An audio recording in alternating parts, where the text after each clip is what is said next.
Good morning, colleagues. The sitting is open. The President has received from the Council its position at first reading regarding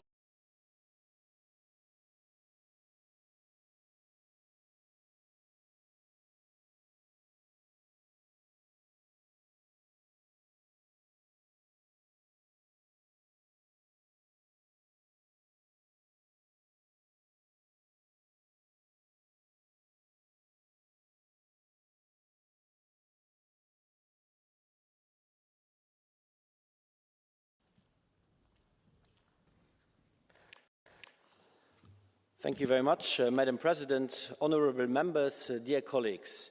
Thank you very much for putting this important point up for the plenary debate today. And I believe this is a testimony of how important the Common Agriculture Policy is for this House. And I can reassure you that it is equally important for the European Commission. The CAP is one of our oldest policies at the heart of the European project. In December 1964, Siggo Mansholt stated, "The governments, the member countries burned the individual boats in which they have sailed home to the harbours of national agricultural policy. Henceforth, there's only a common policy. A policy of European solidarity." And this statement is as relevant as it was 60 years ago. The CAP is a true common policy, a policy of solidarity, an anchor of European food sovereignty, and an integral part of European integration. While in the 1960s we were rebuilding our continent after the devastation of the war, we are now building a stronger Europe. A stronger Europe that can withstand the multiple challenges it is facing. The security architecture that we relied on for decades can no longer be taken for granted. Russia's unprovoked aggression has brought war back to our continent. And extreme weather events are more and more frequent due to climate change. And the new normal is anything but normal. And therefore, our future budget and our policies must keep pace with that changing world. Yet, if the changing geopolitical realities teach us one thing, it is the strategic importance of food production. And you cannot build a strong continent on an empty stomach, ladies and gentlemen. And this was the driving force behind Mansholt's policy and is just as relevant today. And therefore, as the Commission President stated, in our next budget, there will be a central place for cohesion policy and the common agriculture policy. Our regions and our farmers will always be at the heart of the Union. And the Commission fully acknowledges that the CAP plays a pivotal and strategic role in maintaining Europe's food sovereignty at all times, and in particular in the current challenging geopolitical setting. At the same time, thanks to our farmers, the EU is also a major exporter of food, contributing to global food security. Our farmers and rural areas feel the increasing pressure from the impacts of global uncertainties and climate change to the major challenge of generational renewal. And at the same time, they are, as custodians of their land, making great efforts to contribute to our environmental and climate objectives, while ensuring also food security. The Commission's communication, The Road to the Next Multi-Annual Financial Framework, clearly puts food security among the key priority areas for funding in the future MFF. But our CAP must be modernised and better adapted to today's challenges. We need a common agriculture policy that is fit for purpose and better targeted, enhances environmental and social outcomes, and fosters thriving rural areas. For this, we have over time built a policy with a coherent toolbox that helps provide a fair income for farmers, safe and affordable food for consumers, and respect for the environment we work in. I fully agree that we need to maintain this coherent toolbox and the commonness and integrity of the common agriculture policy. And I want to reassure you, we are working into this direction. And while we should build our future based on our past successes, we need a CAP that is simpler and finds the right balance between incentives, investment and regulation, and must ensure that farmers have a fair and sufficient income. With the simplification package, we have charted the way for the future CAP by streamlining overlapping requirements and prioritizing incentives, building on the current eco-schemes and agri-environmental measures, while reducing red tape for our farmers and administrations. And we intend as well to continue on this path. And I hope that this Parliament will soon have a common position on that simplification package in order to deliver for our farmers already for the next calendar year. This will be crucial that they feel that our efforts are felt on the farm as well. And we will also make sure our policy is better targeted, in particular towards the farmers that actively farm and contribute to our food security and the preservation of the environment. And we must improve also the fairness in the distribution of funds. Our tools have to deliver the most disadvantaged sectors and regions. And we have many regions in the EU that depend on livestock as the only source of income. And the added value the EU can bring to these regions is real and is tangible. And without agriculture activity, land abandonment will cause demographic, environmental and societal problems. In certain regions, we would even have a security problem on top. Look at our eastern rear border regions, which I visited, the Baltics and Finland, with a common border to Russia. And I have to say, without agriculture and forestry, there would not be much economic activity and human presence left, and that would represent a huge weakness to us. And in this sense, these freedom farmers greatly contribute to the EU's line of defense. And I would also like to emphasize the crucial role that cohesion policy plays in strengthening our rural areas and regions. Investments in local infrastructure, transport, clean energy, SMEs, broadband, health and education enhance economic and societal cohesion. And this is of growing importance in the context of ensuring the right to stay for all in the place they call home by supporting what a community needs.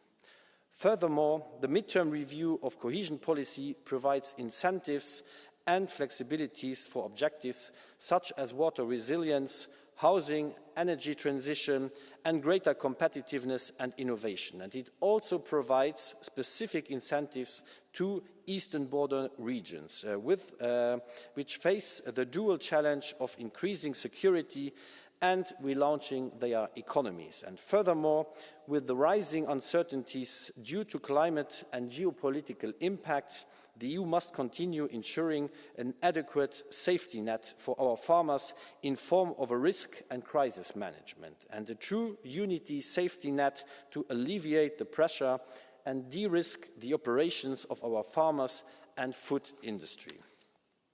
Honourable members, these elements must, in my view, be recognised when we shape our policy, our future policy, and spend as well the future budget while we are building on the success of the CAP, and this has brought us up here till today. And how exactly to do that will be subject of the discussion with the co-legislators, with you, and therefore I look forward as well to hearing your views. In conclusion, I believe that the new financial framework presents an opportunity to build on the current CAP and to strengthen our policy response to achieve competitiveness, resilience, innovation and sustainability objectives in a more effective manner, while also ensuring that solutions are designed taking into account local specificities and sectorial challenges. And finally, please, I would like to thank as well, especially the Agriculture Committee for accelerating its work on the own initiative report by Mrs. Crespo. This will allow me as well to take on board the main points and the main requests of this House when it comes to designing the future of our common agriculture policy, and that is how it has to be. And I would like to thank you as well for that very valuable contribution. Thank you very much. Thank you very much, Commissioner, for this. And we will now start with the first round of political group speakers, beginning with Herbert Dorfmann for 2 minutes on behalf of EPP, please. Commissioner, colleagues, in a few days' time, we'll get a proposal for the CAP and its financing until the year 2035. And we haven't got the best signs in place at the moment. So far, the CAP and cohesion funds have been the heart of the European project. And the idea was floated of putting them all in one big pot so you can't see what ingredients go in. Sometimes I get the impression that when you're cooking a soup, you want a full pot, but you don't want to show that you've got too little meat in it. If you look at the financial resources in absolute figures over the historical years, by 2035, we'll have a third less money related to purchasing power compared to 2020. So, and at the end of the period, we'll basically have the equivalent of half of the money given purchasing power parity. Now, this is going to be a major challenge for tomorrow's society. If the EU is not prepared to invest in agriculture and attract young people to get involved in agriculture, then we're going to lose our food sovereignty step by step. That doesn't mean we can't make any changes. And we're ready to talk about positive changes and how to use money more efficiently. But we don't need just minimum financing. We do need good financing, and we need proper budgeting for the CAP rather than having some kind of general overarching target. We also need to ensure that any change to the funding system doesn't weaken regions. I hope that we have a confident Commission that defends its values and defends its policies and can fight for proper financing for the CAP. However, I am not prepared to vote in favour of a CAP that endangers the livelihoods of Europe's farmers. The next speaker is Dario Nardella for S&D for 1 minute, please. Thank you, President, Commissioner, colleagues.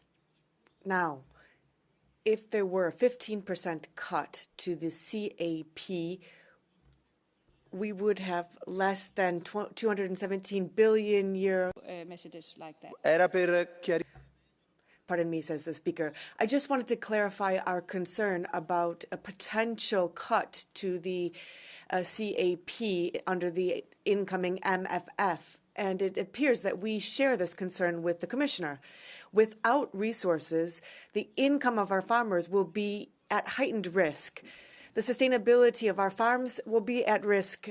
The rural development of our regions will be at risk. And therefore, we will not accept any cut or any reduction or limitation of the legislative autonomy of the CAP through a negotiation model based on national or a unified EU approach.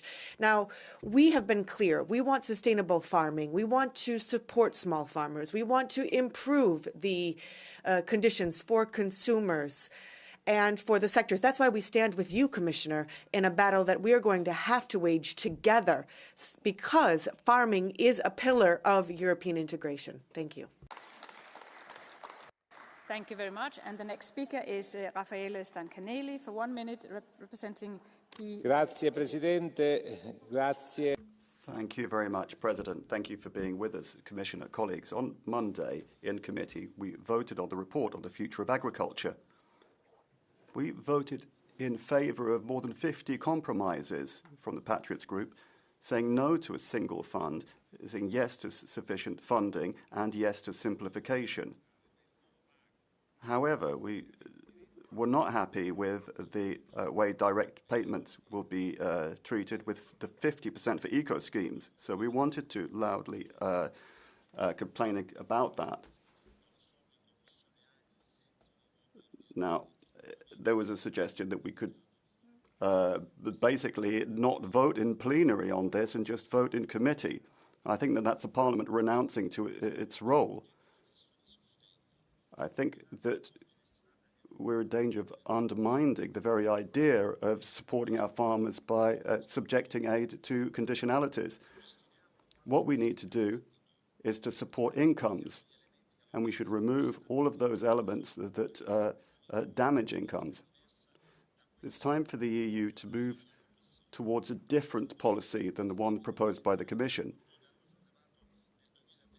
In 2024, farmers raised fundamental issues, and we should listen to them. Commissioner, I call upon all parliamentarians to do so. The speaker is cut off. Colleagues, I'm a little bit more patient in the first round, but please try to stick to your speaking time. And the next speaker is Carlo Fidanza, 1.5 minutes on behalf of ECR, please. Grazie. Thank you, President. Commissioner, colleagues, now today more than ever, the CAP must be defended and strengthened because the CAP and thereby the food that we produce is not just an economic tool, but it is a guarantee for stability, autonomy throughout the entire EU. Food security. Food security cannot be taken for granted. Wars at the doors of Europe, huge pressure on supply, and extreme natural events. Food is not just a good, it is strategic, and we cannot accept that we depend on third countries increasingly if we want enough good, healthy, nutritious food for our citizens. Therefore, any proposal of a cut to the CAP, within or without the single fund, will be not only unacceptable, but short-sighted. We must defend our farmers.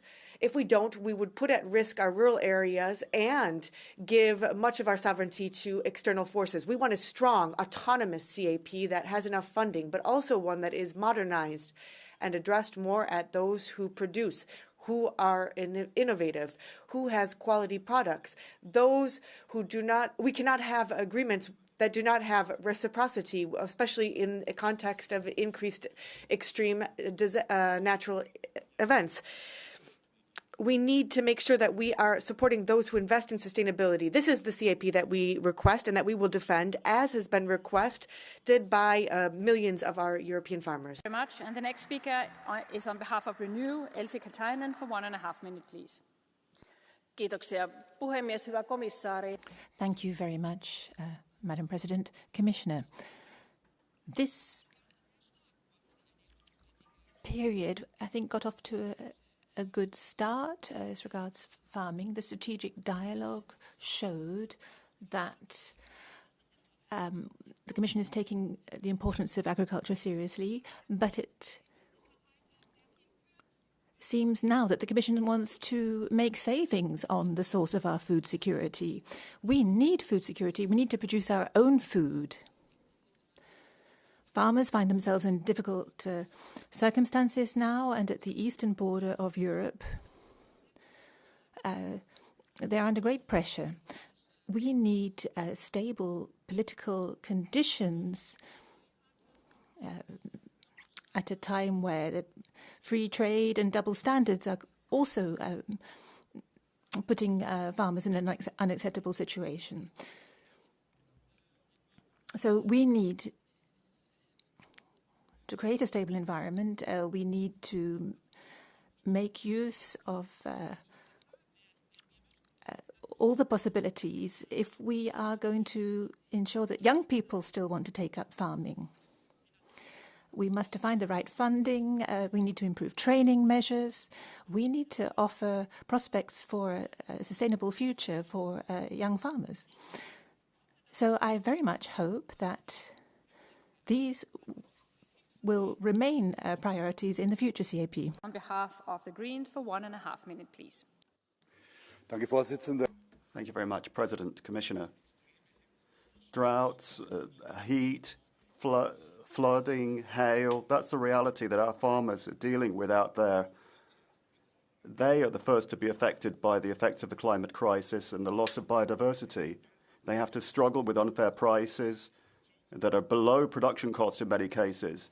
They're facing the excessive power of supermarkets. 800 farms close every day in the European Union. We could market regionally. We could have short supply chains locally. We could adapt it to climate change. By doing these things, we can support agriculture. We can bring agriculture into harmony with nature. An agriculture that doesn't torture animals is possible. Farms across Europe can show that it's possible. The agroecology is possible, and organic farming is good too. So every requirement that we place upon our farmers' shoulders, we have to ensure that they also apply to imports. If we have a smaller budget for the CAP combined with the Mercosur Treaty and all sorts of deals done with Trump in his tariff madness, well, this could put our farmers at a disadvantage. We want a European policy that uses European taxpayers' money to support European farmers to have production in Europe that is environmentally friendly and produces good food for Europe's citizens. That's what we have to focus on, and we have to get away from this market ideology. We need European money going into European farmers for the benefit of citizens. Half of left group, Luke Ming Flanagan for 1.5 minutes, please. Thank you very much. Thanks, Commissioner. Good to talk to you again. I actually think that the current structure of CAP could actually be quite good. And I think many of the people who complain about it have never read it and are just being populist. If they did actually read it and look at it, they could see that if it was applied correctly, it could actually be very good. And it's why I voted for it in the first place. When it comes to fairness, the current CAP structure allows for more fairness. We have a minimum convergence rate or a convergence rate of 85%. Ireland never went any further than that. What I would suggest next time around is to put it at 100%. When it comes to smaller farms, in the current CAP structure we have CRIS, a minimum of 10% has to go to smaller farms. Very few countries went higher than the 10%. I would suggest in the new CAP that we actually put it higher than that. And countries and regions that have gone as high as 22% have actually seen good results. When it comes to the environment, eco schemes, the minimum you can do is 25%. Countries can go further if they wish. And I've seen countries with the Green Party in coalition that haven't gone further. They should have and they could have. But ultimately, this is about funding. We are at only 40% of the funding that we were at in 1991 in Ireland. We need to increase that. You talk about strategic autonomy. European countries are talking about spending 5% of GDP on weapons. We're not even willing to spend 0.5% of GDP on our food. We need to spend it on food before we spend it on weapons. That's our... Thank you. And the next speaker is Arno Bausemer for 1 minute, representing ESN, please.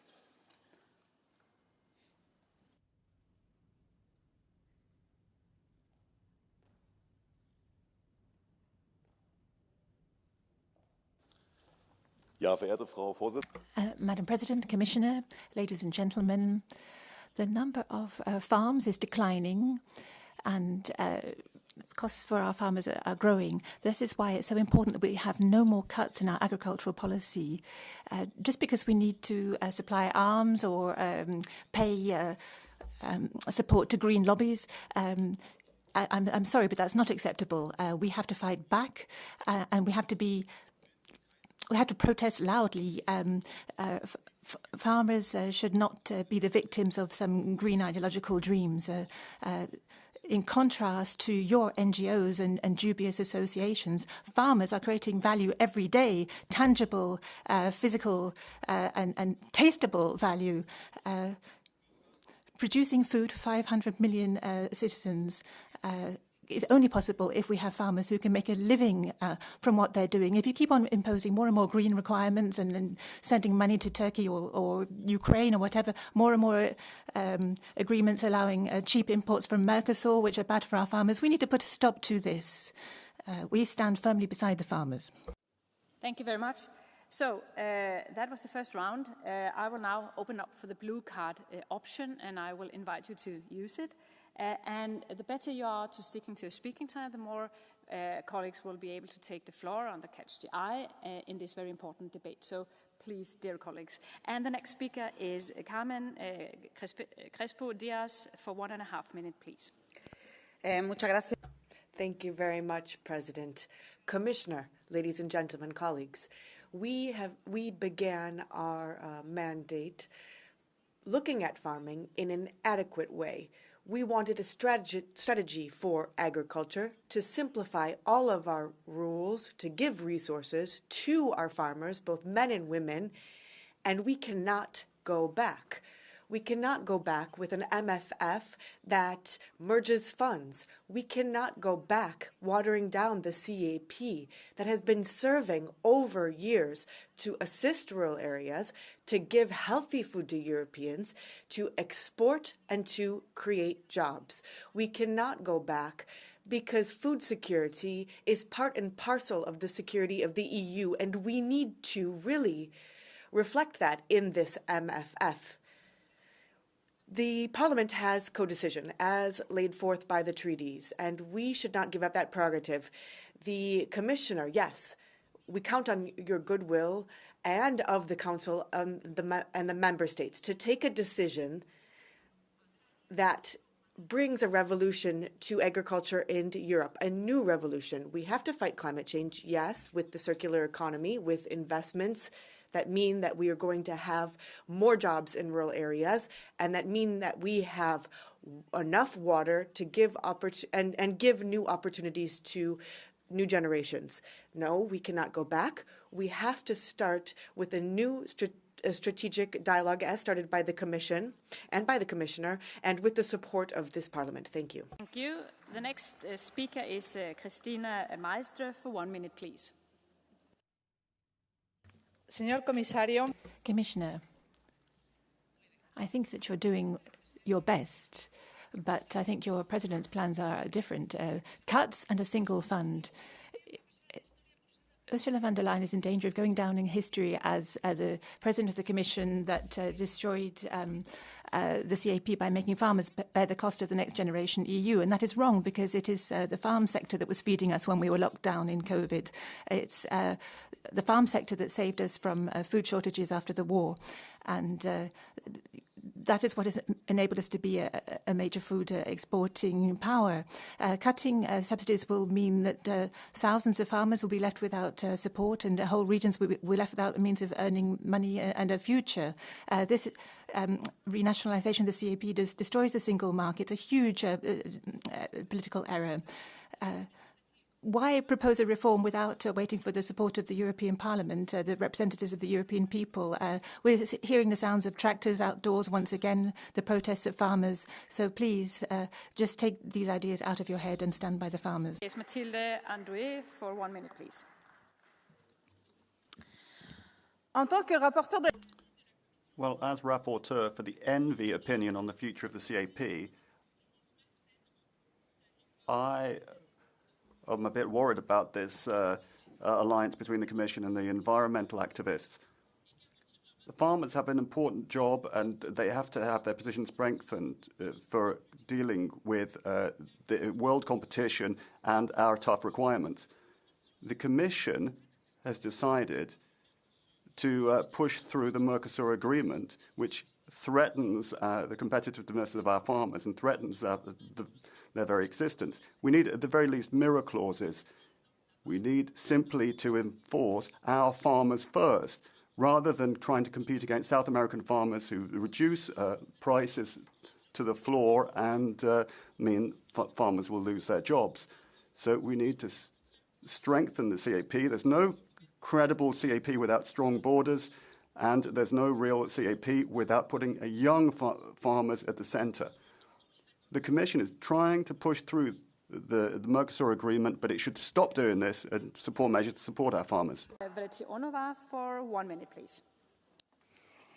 Thank you. Stojím za tím, aby větší podíl. I should like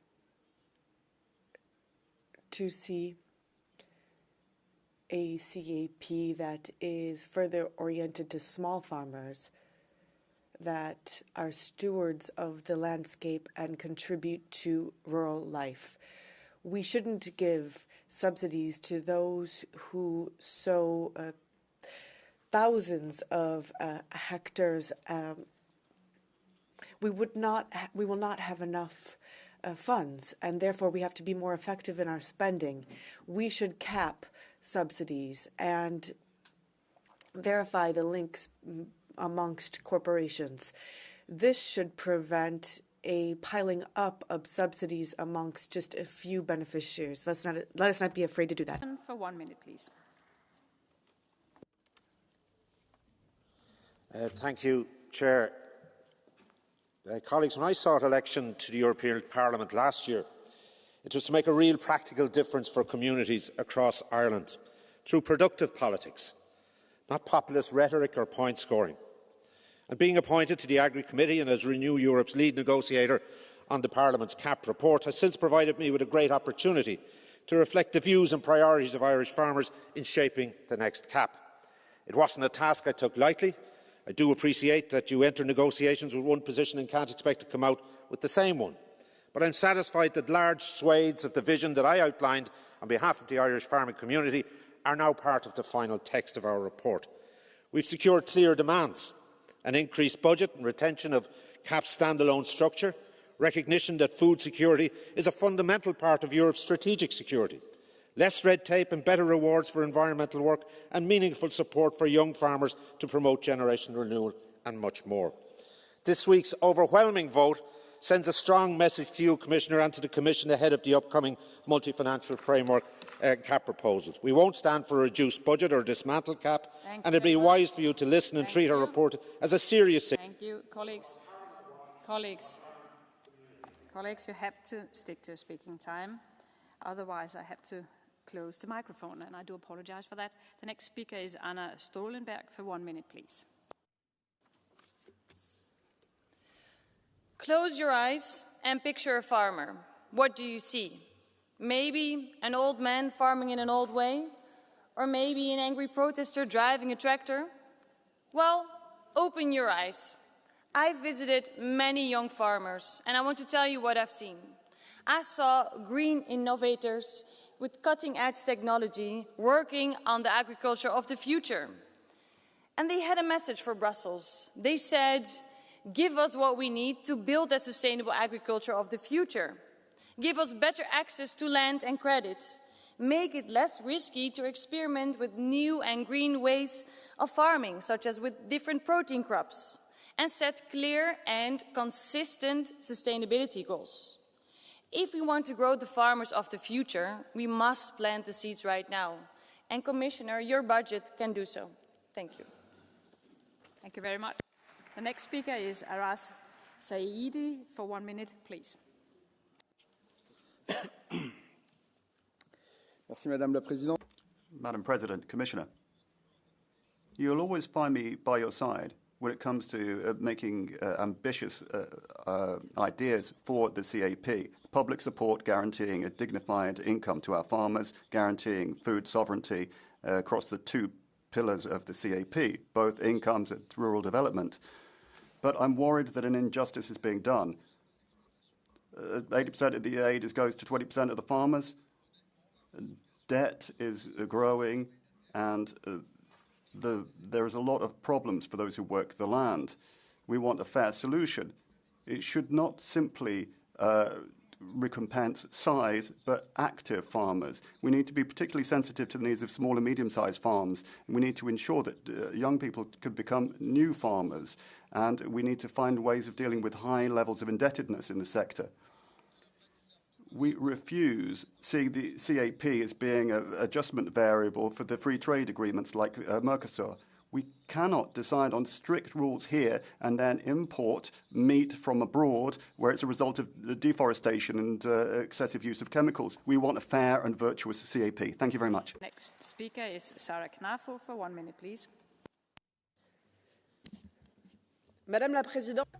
Madam President, dear colleagues, each time we reform the CAP, we have new acronyms, more paper, more red tape, and less for the farmers. Our farmers are strategic partners. They are more precious than any of the minerals or the waters that you would sacrifice them for. They work the land, and you neglect them, and you treat them poorly with unfair competition and more rules, as you will do through Mercosur.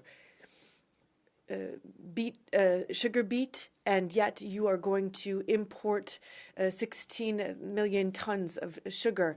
And if we look at their lighting, the passports for their cows, the time that they're out to pasture, and yet you lift customs on beef from other places. We are getting ready for the summer recess, and you will have a well-deserved rest. But the farmers will not be at the beach. They are going to continue to sow the land and bring water to their cows and deal with all of the bureaucracy that you have laid forth for them. Without the CAP, there would not be an EU. Without farmers, there will be no more Europe. We must assist them. Free them. The speaker is Katarina Nevedalova for 1 minute, please. Ďakujem, pani predsednička. Thank you. Colleagues, agriculture nowadays is an innovative space. We have new technologies, we have satellite navigation, many new tools. I'm very pleased that more and more young people find agriculture more attractive. My brother has recently passed a driving license for a tractor. He wants to use this opportunity. We need to make sure that these young people stay in our agriculture, and therefore we need to maintain sufficient financial support for the agriculture. I'm very pleased, Commissioner, you've said that the agriculture will in future also play a crucial role in the next budget as well. But just as many colleagues have said before me, we need to maintain the financial support as well, not just talk about new priorities, but finance really is the key cornerstone.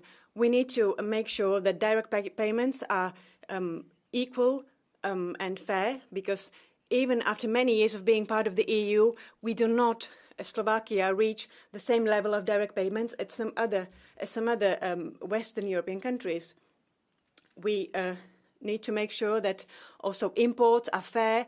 I will be curious to see how the new agreement with Ukraine sets new conditions so that it's fair for farmers. Muresan for 1.5 minutes, please. Thank you very much, Madam President. Dear colleagues, the Common Agriculture Policy is one of the core competencies, core responsibilities of the European Union. Through our implication in that area, through our support to farmers, we are guaranteeing millions of jobs in Europe in the agriculture sector. We are guaranteeing rural development which goes way beyond agriculture, and we are guaranteeing food security and high consumer protection. Our food standards, our quality standards here in the European Union are better than anywhere else in the world.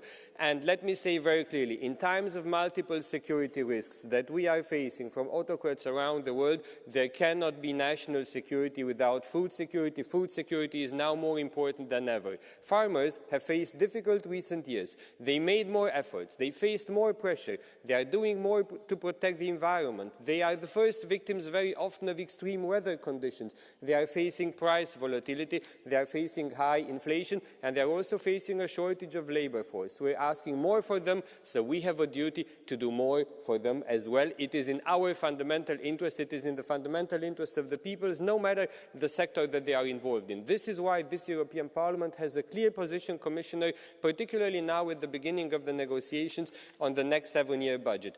We want to preserve the identity of the common agriculture policy. People in Europe, farmers specifically, should know exactly that support will be coming in the next 7 years as well, so that they can plan their investment. So our demands are clear. The common agriculture policy should remain as a distinct policy with a separate budget, which is easily identifiable with the 2 pillars. We want a separate legal base, and in financial terms, the support to farmers should be at least the same as it was now, adjusted to inflation. The Parliament is united behind this position. Thank you very much.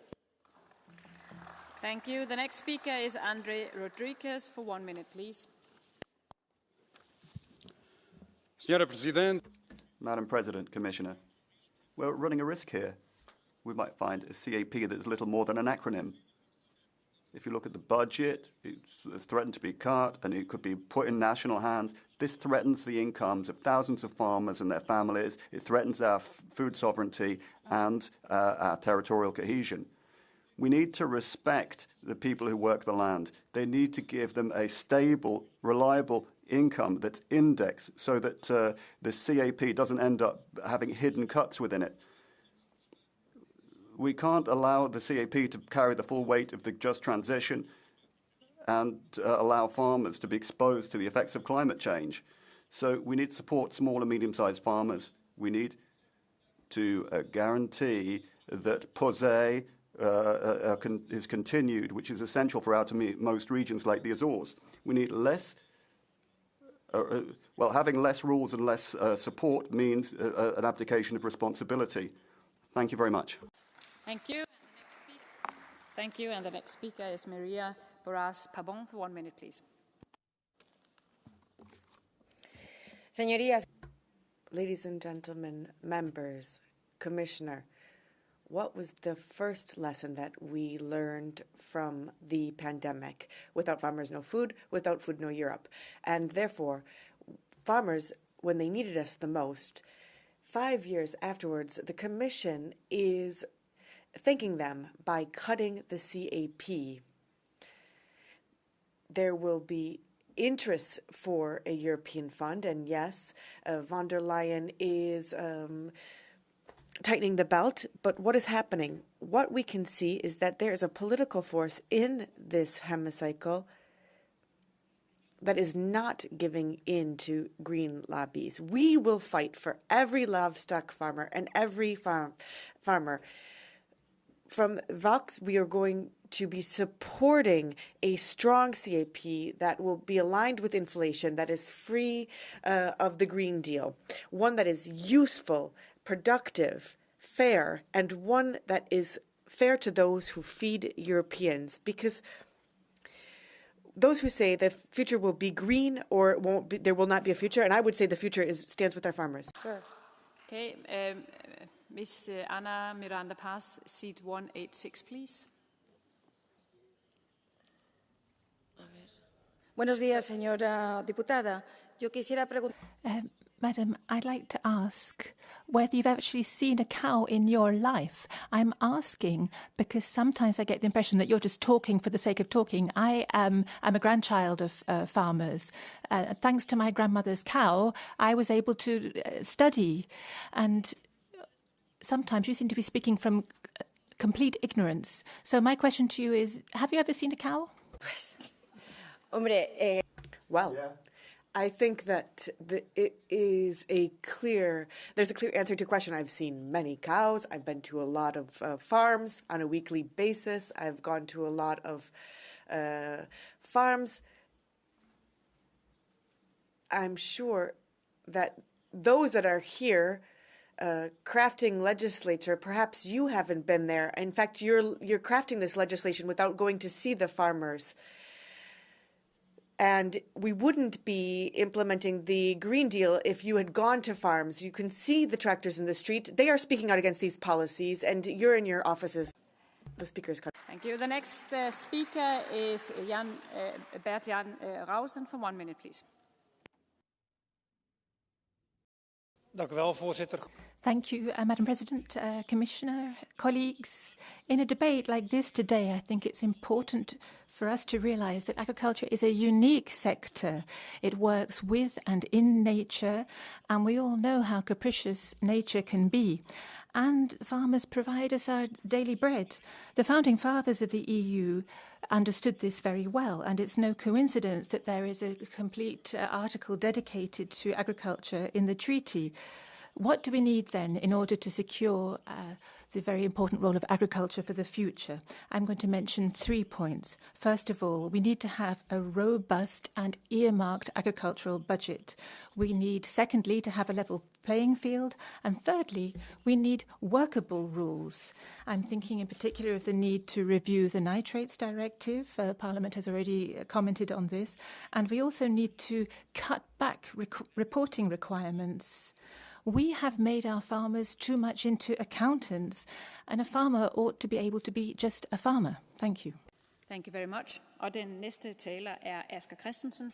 The next speaker will be Asger Christensen for 1 minute. Thank you, Chair. Commissioner, we must ensure that the European agricultural policy of the future is common.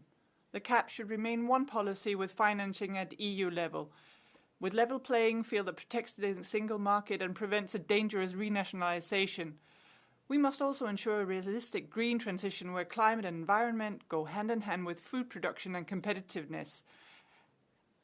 And we should make new technology accessible to all farmers. It's really important for young and active farmers. We should move towards more result-oriented payments as a supplement. And we should remember that food supply is security policy. Europe needs stable supply chains, even more so in an unstable world. So we should simplify rules, so it's easy to be a farmer. And just as important is to ensure a strong generational renewal, so we have a future for our farmers, with access to capital and a belief in the future. We should remember who we're working for, farmers in the valleys, consumers out shopping, and future generations who need Europe with a robust food security. Thank you. And we will jump one speaker because he's not here, so we will go to Giuseppe Antocci for 1 minute, please.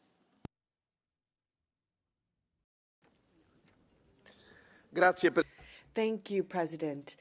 Now, we are discussing the future of the CAP, and yet there's an alarm in our rural areas. 80 billion cuts in the CAP, 8 billion less for Italy. That could bring the entire farming system to its knees. We cannot invest in weapons, taking resources away from those who give us nutritious food and promote local cohesion. There are regions that are devastated by drought and water resources that have collapsed. And yet we're talking about a single fund, and meanwhile farming is disappearing. That is why we need dedicated resources, structural resources to deal with climate events and social cohesion. And then there's the issue of legality. Every euro must be traceable without any mafia intervention. We should not have this bureaucratic cost that falls on the shoulders of honest farmers. Defending farming means that we should defend work, the dignity of our territories. We cannot allow us to lose sight of this. Come on, he just came into the room, so I will give you the floor now for 1 minute, please.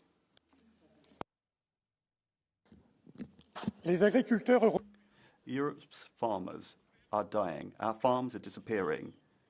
Farmers are collapsing under the weight of indebtedness, and food companies and agrochemical companies are exploiting their labor. At the same time, the European Commission is getting ready to finish them off. Ursula von der Leyen wants to not only fuse the two pillars of the CAP, but on top of that, she wants to dilute it down in a budget that will get rid of the specific nature of the European agriculture budget. Together with the EPP, she's plotting to push through the Mercosur Treaty. But that's not what we want. We need a CAP that ensures that there's better distribution and fairness, that supports nature and encourages virtuous practices. We need to break the monopolies of the industrial mastodons that are exploiting farmers, imposing prices that do not respect their work. We need a Europe for farmers where their work is respected and can earn them a living. Thank you. Thank you. And the next speaker is Norbert Linz for 1 minute, please. Madam President, Commissioner, colleagues, the Common Agricultural Policy must continue to be a standalone, reliable budget adjusted for inflation. It must remain, and we need an independent law on this, and it must be clear that we decide on the CAP. It's a question of creating security for farmers in a context of political uncertainty in volatile markets. We need to guarantee food security. We need to maintain the competitiveness of our farm sector within the EU and also outside it. It's not an aim and an end in itself. It's a question question of supporting farmers in Europe and rural areas. The Commissioner talked about health services and broadband in rural areas. These people are providing us with our food, so we need to ensure that we can maintain cohesion of society in Europe, cohesion between urban and rural areas. Nothing less than this is at stake here, so we need a clear signal next week about this from the Commission. Thank you. Next speaker is Camilla Lauretti for 1 minute, please. Grazie, Presidente. President, Commissioner. The flexibility of the budget, well, does that mean less funds? If that's the case, we say no. On Monday, we voted on our own report on the CAP post-2027, and we state a clear no to the idea of a single fund. As socialists, we continue to call for agricultural funds to go to those who genuinely farm, and there should be more support for young people and women, for internal rural areas and small farms. We also added that there should be measures for not for food being sold at less than its production price. We visited Borgo Mezzanone and Foggia, the 5,000 migrant workers working under gangmasters. This is a real problem in Italy. It's a major challenge. And we're also faced with challenges like climate change. We'll see each other on Wednesday to see the Commission's proposal. Thank you very much. And the next speaker is Gilles Penele for 1 minute, please. The farming crisis is deep and is getting worse. We have moved far away from the spirit of 62. That is the cause. And we must, therefore, turn away from a dogmatic approach. Farmers will not be able to live off their active if you support unfair trade like the Mercosur agreement. They will not be able to live off their work if you give them the Green Deal rules time and time again. Farmers are asking for a future CAP that has an increased budget, one that is adjusted to inflation, and one that is appropriate. Now, this does not seem to be in your future choices, but your will to bring Ukraine into the EU is going to force a collapse in assistance to our farmers. Europe needs a strong farming with quality products and food sovereignty. Our farmers are asking us, asking you to protect them and to be able to produce. Apparently, you do not want to support this. Thank you very much. The next speaker is Waldemar Buda for 1 minute, please. Panie komisarzu, szanowni państwo. Commissioner, ladies and gentlemen,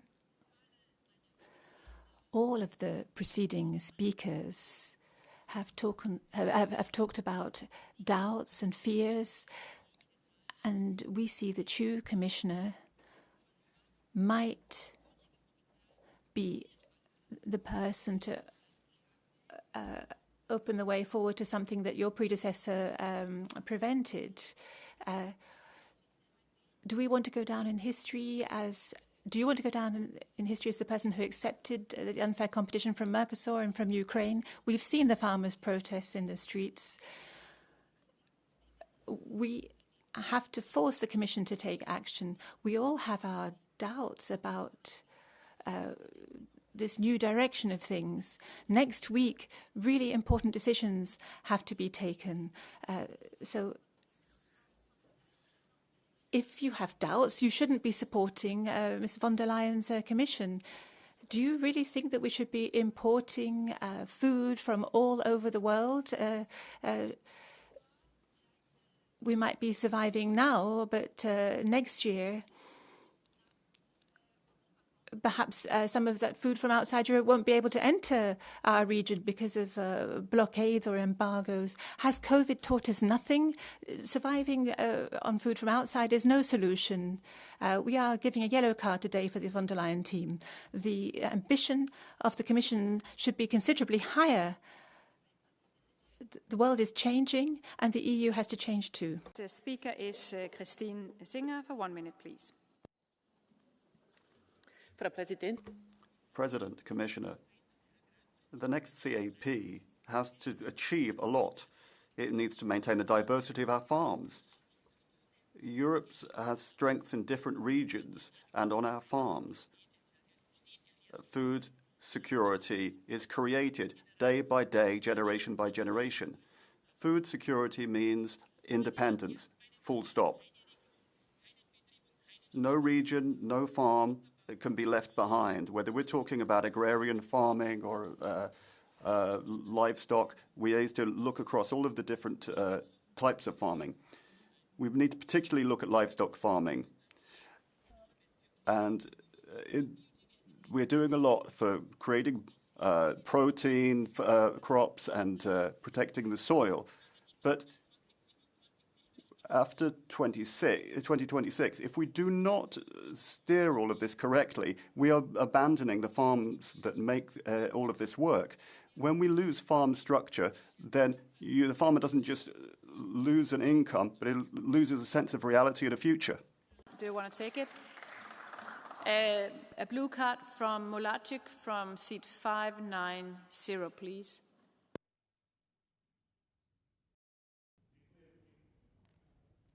Dziękuję bardzo. Pani poseł, pani reprezentuje kraj, który... One second, we just need translation. Have you changed the channels on the desk?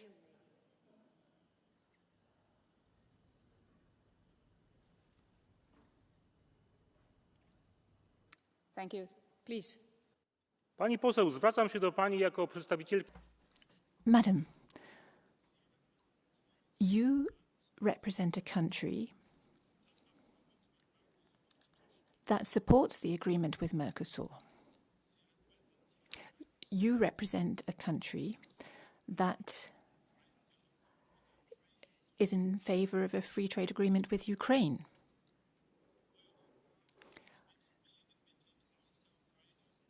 Europe wants to import cheap food from Ukraine and Mercosur that will flood the European market. Your country's policy is going to destroy the common agricultural policy. I represent farmers in my country who are very much in favor of equal standards. The farmers in my country are fighting to ensure that our standards are recognized, and that's why we're in intensive contact with our commissioner. Is that enough for you? Thank you very much. The next speaker is Cristina Guarda for 1 minute, please. Grazie, Presidente. Thank you, President. Well, drought is really challenging us, and in fact, it is taking its toll to the tune of 50 billion in just 2022.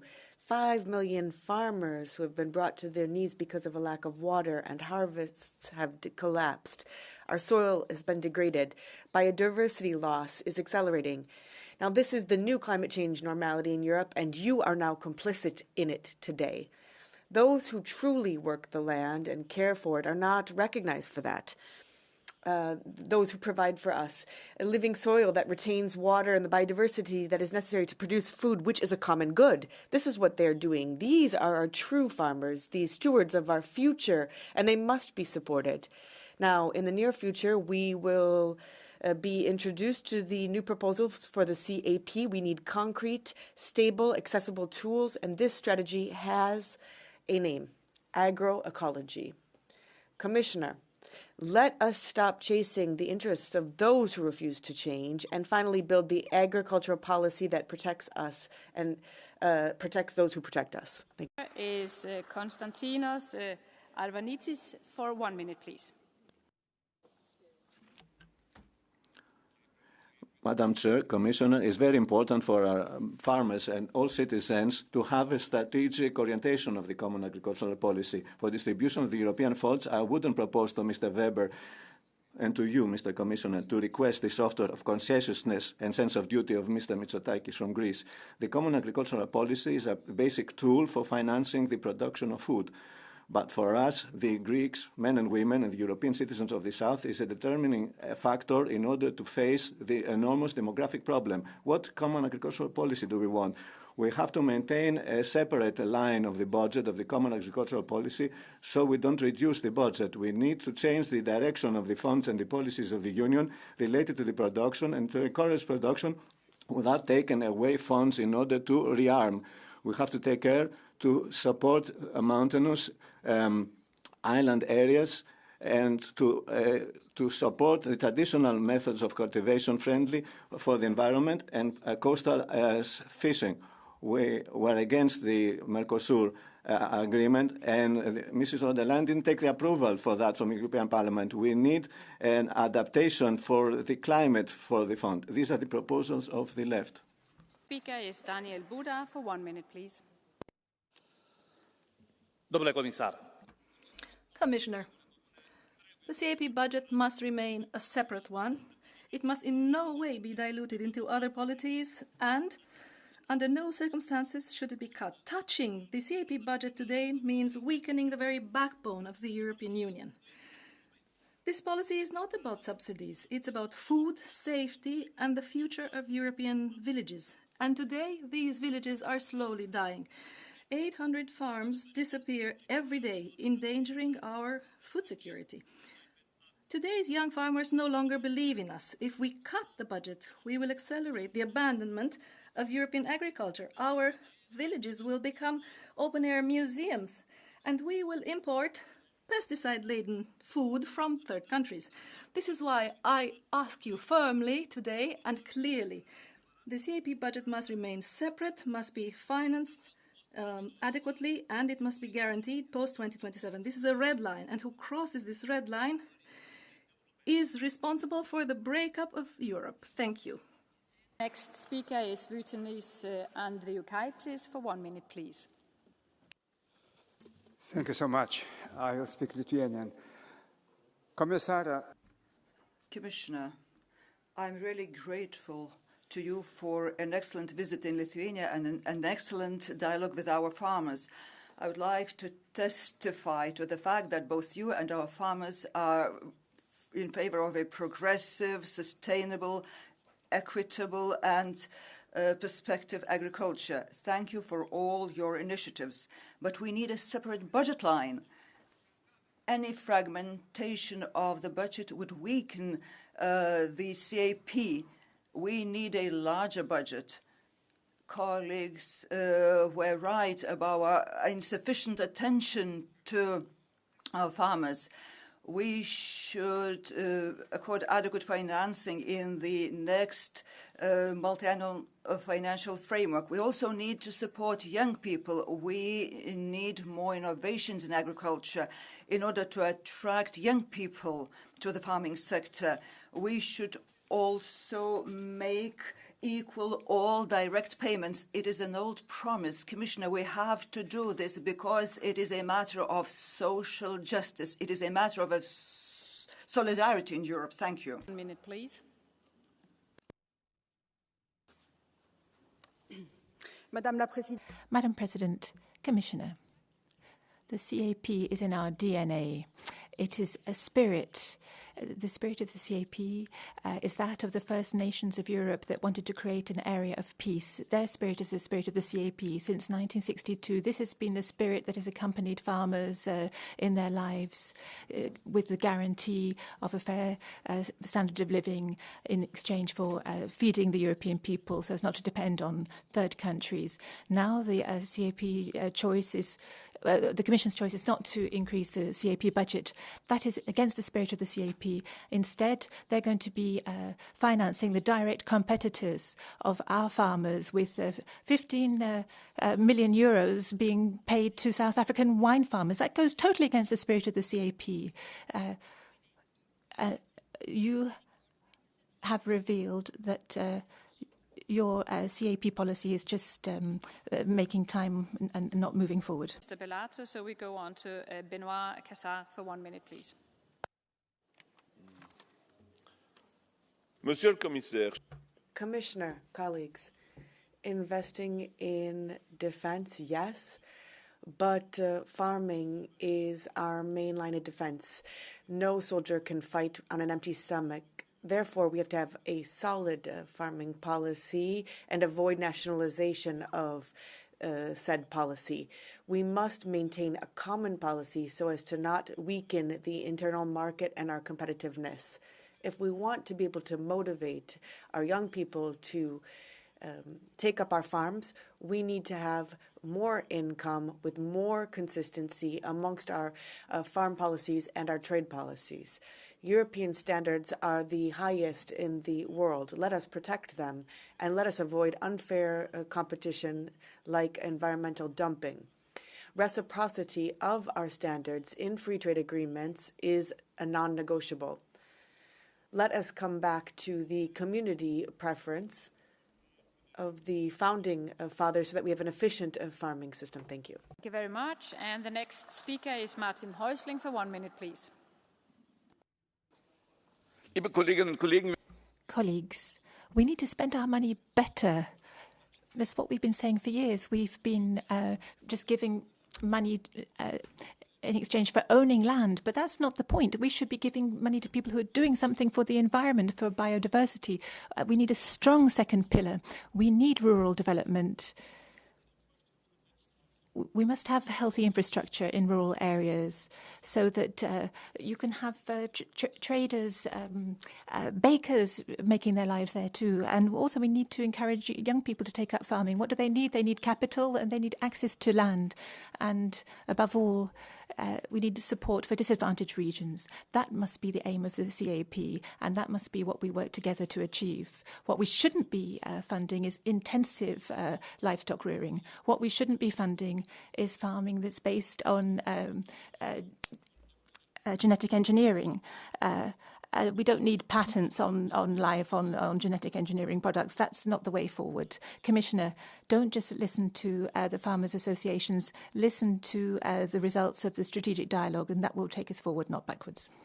And the next speaker is Paulo do Nascimento Cabral for 1 minute, please. Thank you, President. Commissioner, well, there's nothing more important for security and defence than putting food on the plates of Europe's citizens. We need to support our farmers who are all too often mistreated and disrespected. Now, Commission, you need to pass a clear message to the farmers in the rural world.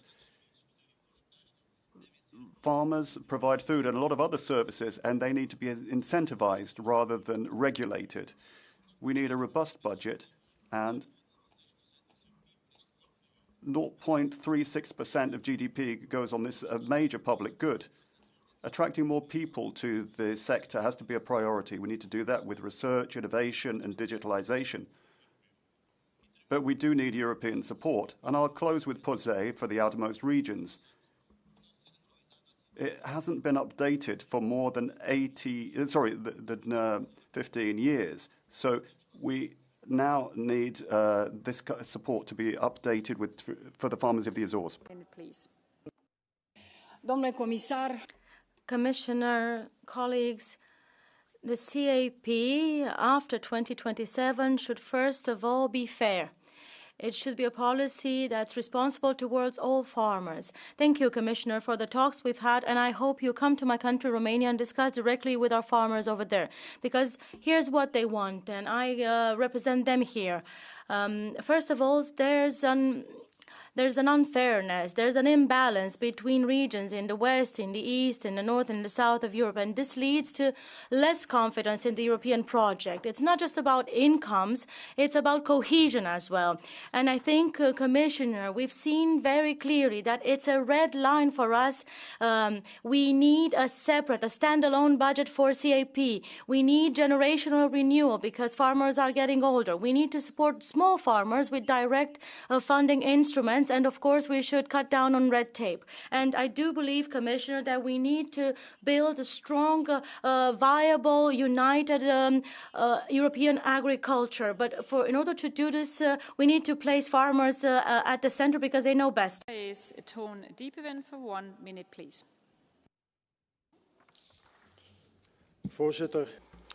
Madam President, Commissioner, good morning, colleagues. European agriculture is all seized up. The Green Deal has paralysed it. What farmers need is not more ideology, but more room to create food security, to earn their living, and to freedom to farm. The idea of one big agricultural fund with more centralisation is not the solution. What we need is to cut back over-regulation, which is blocking innovation and stifling entrepreneurship. The key word is innovation, also for agriculture, whether it's renewal, precision agriculture, new genomic techniques or other techniques that are still to be developed. We need to give more space, more leeway. We shouldn't be holding farmers back. I'm counting on the Commission to adapt the legislation as soon as possible so that innovation remains possible now and tomorrow. What farmers need is not some policy maze, but a clear and well-regulated framework. Only if we make these necessary changes will we be able to make them competitive, and only if we promise them a future can we expect young farmers to go into farming. Thank you. Much. The next speaker is Jacek Ozdoba for 1 minute, please. Dziękuję. Szanowny panie komisarzu, szanowni Thank you very much. President, Commissioner, ladies and gentlemen. You will destroy European agriculture. Get your hands off the Polish farming system. Your idea of approving the Mercosur agreement will lead to a situation where we will be simply outcompeted. We have to discuss all of this. You are trying to kill European agriculture. So I'll say it again, hands off Europe's agriculture. If anyone has a different opinion, I could say that we could soon be voting about Ursula von der Leyen's Commission. We will have to think about how we vote there if we are going to approve Mercosur. Let's hope that Mrs. Ursula von der Leyen does what she has to so she can keep her office, but I think it would be better if she were to leave. The speaker is cut off. Thank you, Chair. Commissioner, when we speak about the future of agriculture, some suggest only viable professional farmers should receive EU funding, but I cannot agree, because in 2023, only 27% of Irish farmers met that definition. And I say so because I reject that approach, because that's where I'm from. I'm from the centre of our country. Arable farmland shares the landscape with peatland, which cannot be farmed. So part-time jobs or part-time farmers are a part of the landscape. That is the way it is. So we have both an opportunity and a responsibility to secure their future, because when my late brother farmed that land, he also prepared cattle for the factory. He also was part of the food chain. He played his part. The CAP budget must be stabilised. We must look at this issue of investment with the same urgency as we do with the EU defence budget. And I must say we must return to the core purpose of CAP, supporting sustainable food production for consumers. Food security also means generational renewal, and I know you will deliver on this. But I say to you, new entrants and retiring farmers need strong targeted incentives at both EU and national level. And I say specifically a CAP package for new entrants that includes at least the minimum wage, industrial wage, so they will stay on the farm. Thank you very much. Thanks. The next speaker is Per Holmgren for 1 minute, please. Madam President, Commissioner. Drought, floods. There's no sector of Europe that is hit as hard by climate change as Europe's farmers. So it's clear that the Common Agricultural Policy must talk about the climate transition and adaptation to the climate change. Of course, it has to be about other things too, but first place, it has to be Europe's farmers. They are threatened with extinction. A huge proportion have disappeared over the last 15 years. So we need, what we've done in Europe is we have built up a farmer system where it's the chemical companies and the food companies that have made money, not the farmers. We need to ensure that we have a fossil fuel-free agricultural system, and those farmers that do make the transition should get extra resources. It's a question of the farmer's future, it's a question of the climate, it's a question of biodiversity, but it's also an issue of security policy from the perspective of food security. We can make this transition, and we can do it through a good CAP in Europe. Next speaker is Peter Magyar for 1 minute, please. Köszönöm a szót, elnök asszony, biztos úr. A TISZA csak olyan Thank you for giving me the floor. We can only support a proposal that will allow Hungarian farming to be sustainable. We can only support plans that will allow people to have affordable, healthy food and allow farmers a decent standard of living. We want a policy that protects Hungarian farmers from lower quality imports from outside.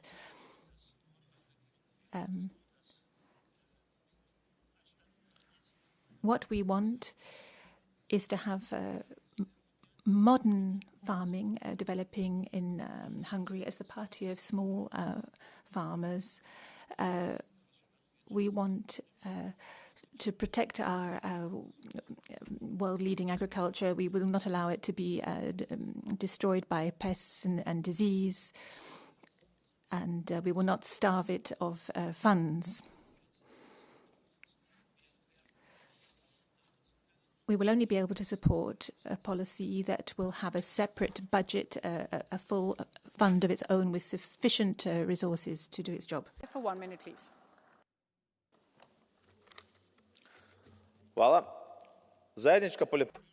Thank you.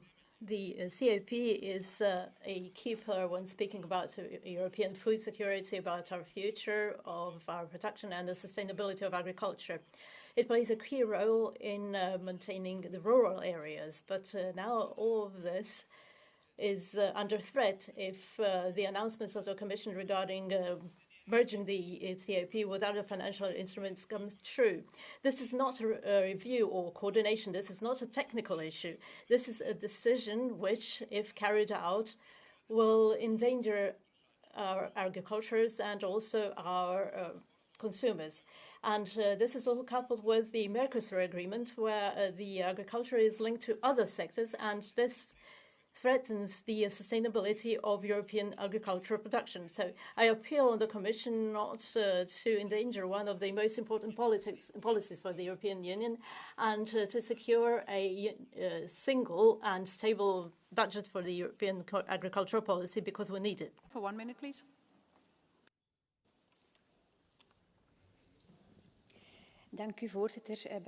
Thank you, Madam President, Commissioner, colleagues.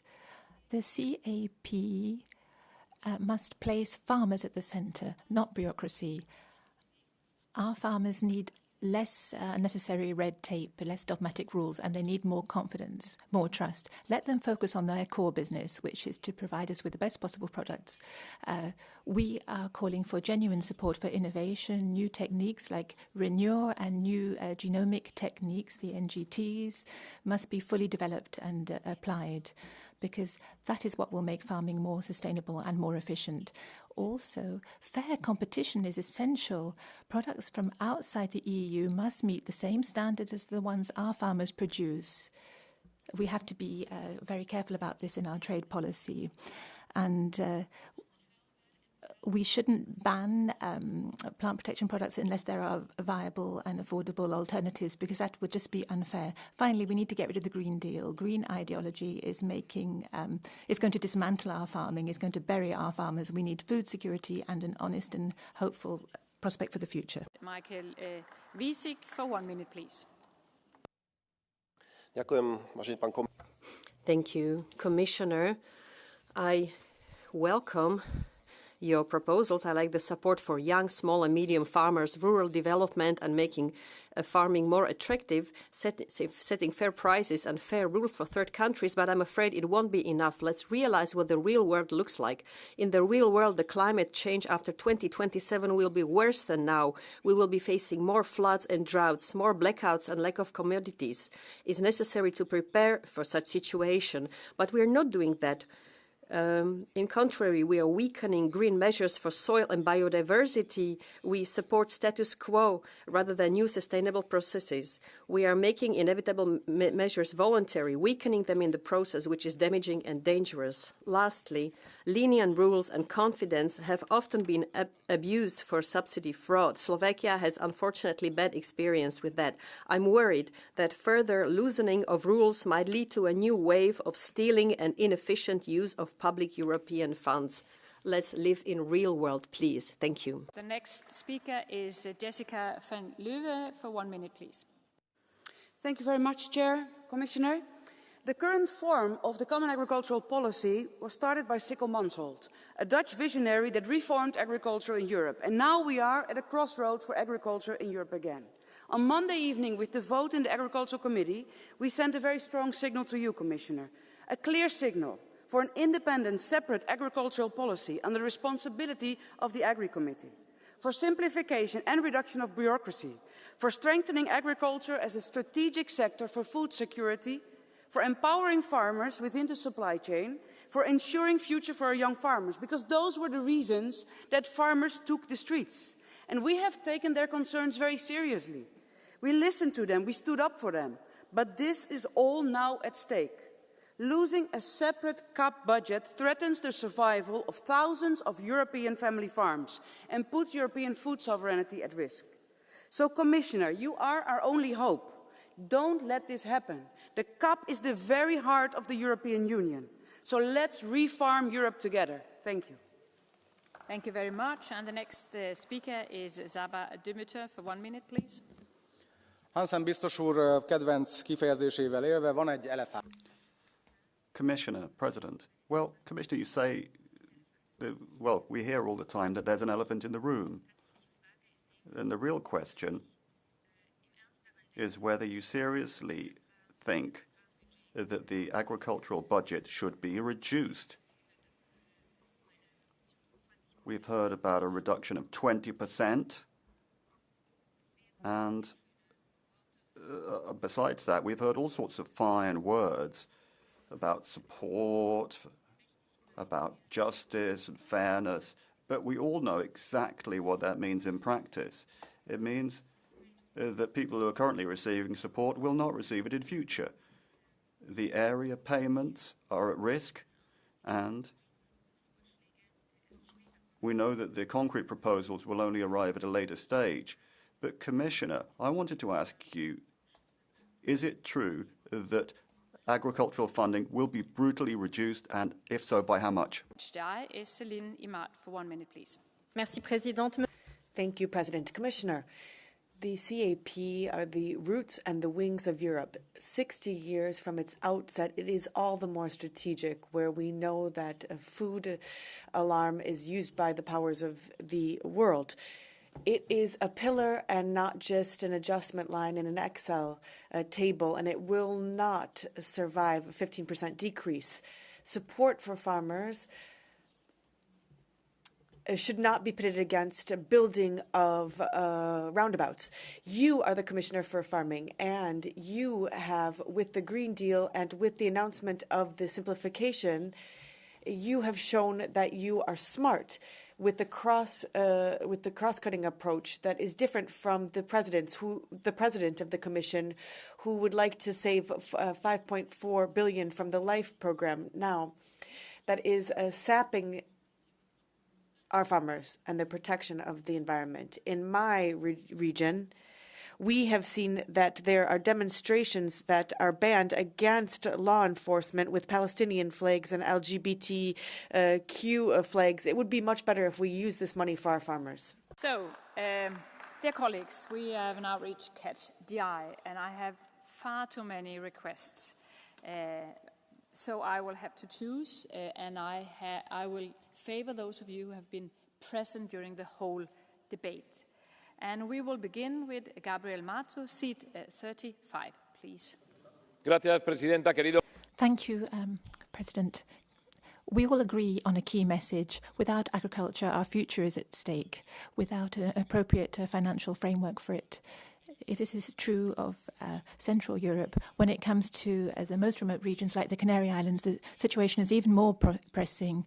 It's important for us to get affordable food and to be self-sufficient. This is a goal that we have to achieve, and to a large extent we've been able to manage this. So we need to ensure that we adjust our financial framework for inflation and higher costs. We need to increase funds like POSEI to respond to the challenges. The path to follow is obvious. We need a strong CAP with enough money and less red tape, and a policy like POSEI, which means that the ultra-peripheral regions can still have a chance to continue their life. The next speaker will be Sebastian Tynkkynen, seat 210, please.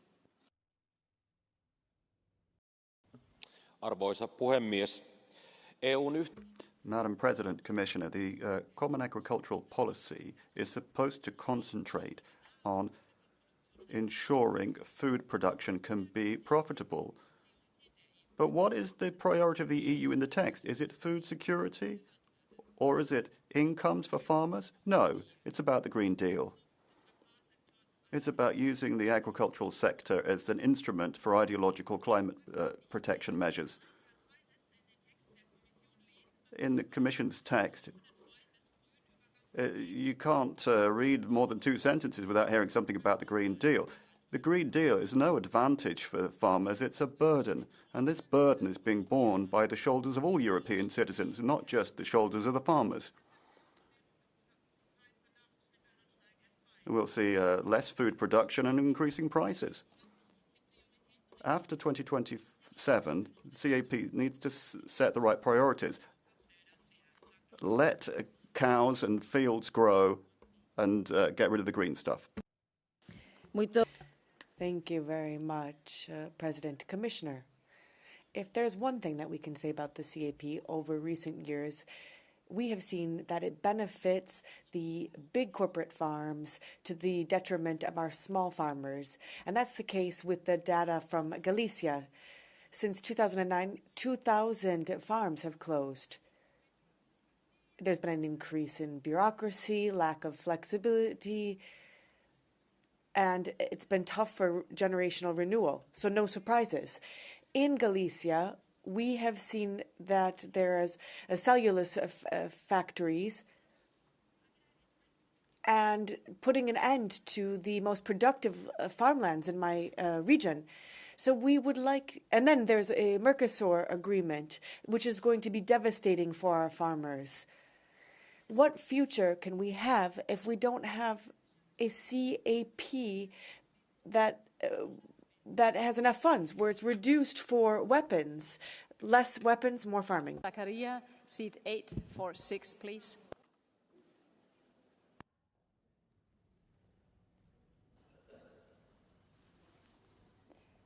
Micro for seat 846, please. CAP strangles small farms, and the subsidies makes them into a trap. Instead of supporting production, it creates dependencies and dead ends. The farmers abandon their earth because of the policy of the European Union. And that's not enough for you. You also bring the agreement of Mercosur. In Greece, the money of the common agricultural policy were used to buy votes, and were badly used, the funds given to their own party, through false declarations with the participation of members of OPECP, which is the National Agency of Management and Payment of the Funds of the Common Agricultural Policy. The European prosecutor uncovered the fraud. 4 ministers resigned. 415 million is the fine for the people. The real farmers pay for the price, seeing the money that they were entitled going to the party. Europe has to support the real farmers and has to punish the thieves, those who forged the documents, and the government mechanism of Mitsotakis. Next speaker will be Nina Karberi, seat 340, please. Thank you, President, Commissioner. If you're fighting a war, you don't cut your defence budget. If you're battling wildfires and drought, you don't slash your resilience or preparedness funds. And if you're serious about building a sustainable, secure food system, one that pays farmers fairly and protects rural life, you should not cut the common agricultural policy. Yes, the CAP puts food on our tables, but it does so much more. Farmers are the guardians of our land. They are the first hit by climate change. They remain the foundation of our food security. The CAP is not a budget line, it's a lifeline. It funds greener, smarter practices. It keeps families on their farms across generations. As I've said many times before here, we need a ring-fenced CAP.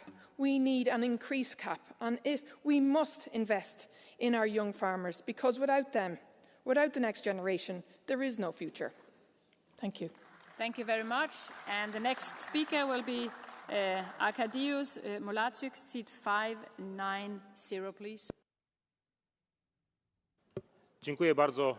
Panie komisarzu, po 20 latach rozszerzenia Unii Europejskiej. After 20 years since the enlargement of the EU, we are dealing with systematic inequality between the old and the new member states. The direct payments for farmers in Western Europe are higher than those for farmers in Poland, for example. That is unfair. And we would also like to fight back against the fact that we're signing agreements like Mercosur, which is very unfair to Polish farmers. Through this agreement, many food products will enter Europe at a low price but of poor quality, without controls. And this is going to be bad for Poland, bad for Ukraine. This is going to destroy agriculture in the EU. If you let this happen, we will see this as a conscious decision made by the EU. We will continue catch the eye. Thank you very much. It is important, Commissioner, for the MFF to have a strong CAP with direct payments specifically to small farmers, family farms, and mountainous areas. It's also important for us to maintain the rural development pillar, which is essential for regions like mine in Galicia. I also welcome the fact that we're going to have a simplified, less bureaucratic CAP. The EP has requested that time and time again. Thank you, Commissioner. And also, it should be adapted to each area. So satellite monitoring that avoids in situ controls could be counterproductive.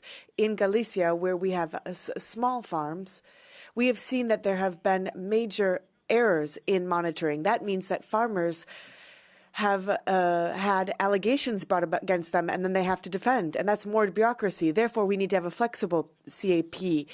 Biodiversity islands are not going very well with the climate and the small farms in my area. Thank you. Ms. Walsh. Commissioner, in just a few days we'll know what the Commission's proposal for the next CAP will look like. And I want to stress, like many colleagues here, how critical it is not to reduce our support to areas that depend on rural development funding. Let's take young farmers. They're struggling to enter farming and make a real living, yet they're the ones that put food on our tables and will do so for decades to come. Let's take women. Despite their tremendous contribution to our rural areas, they continue to face challenges in accessing financing, land and training. And third, let's take the LEADER programme.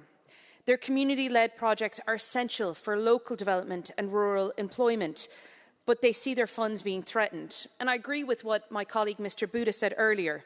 Without proper funding and effective incentives for them, we risk turning our rural areas into museums.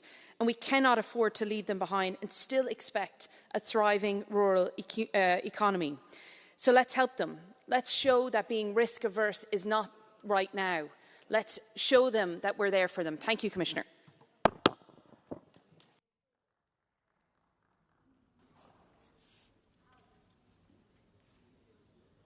Please. Ja, sehr geehrter Kommissar Hansen, lieber Christoph, Commissioner Hansen, Christoph, in a week's time, the time has come and you'll present the proposal for the CAP after 2027. Since last autumn, there have been all sorts of rumours about what this could look like.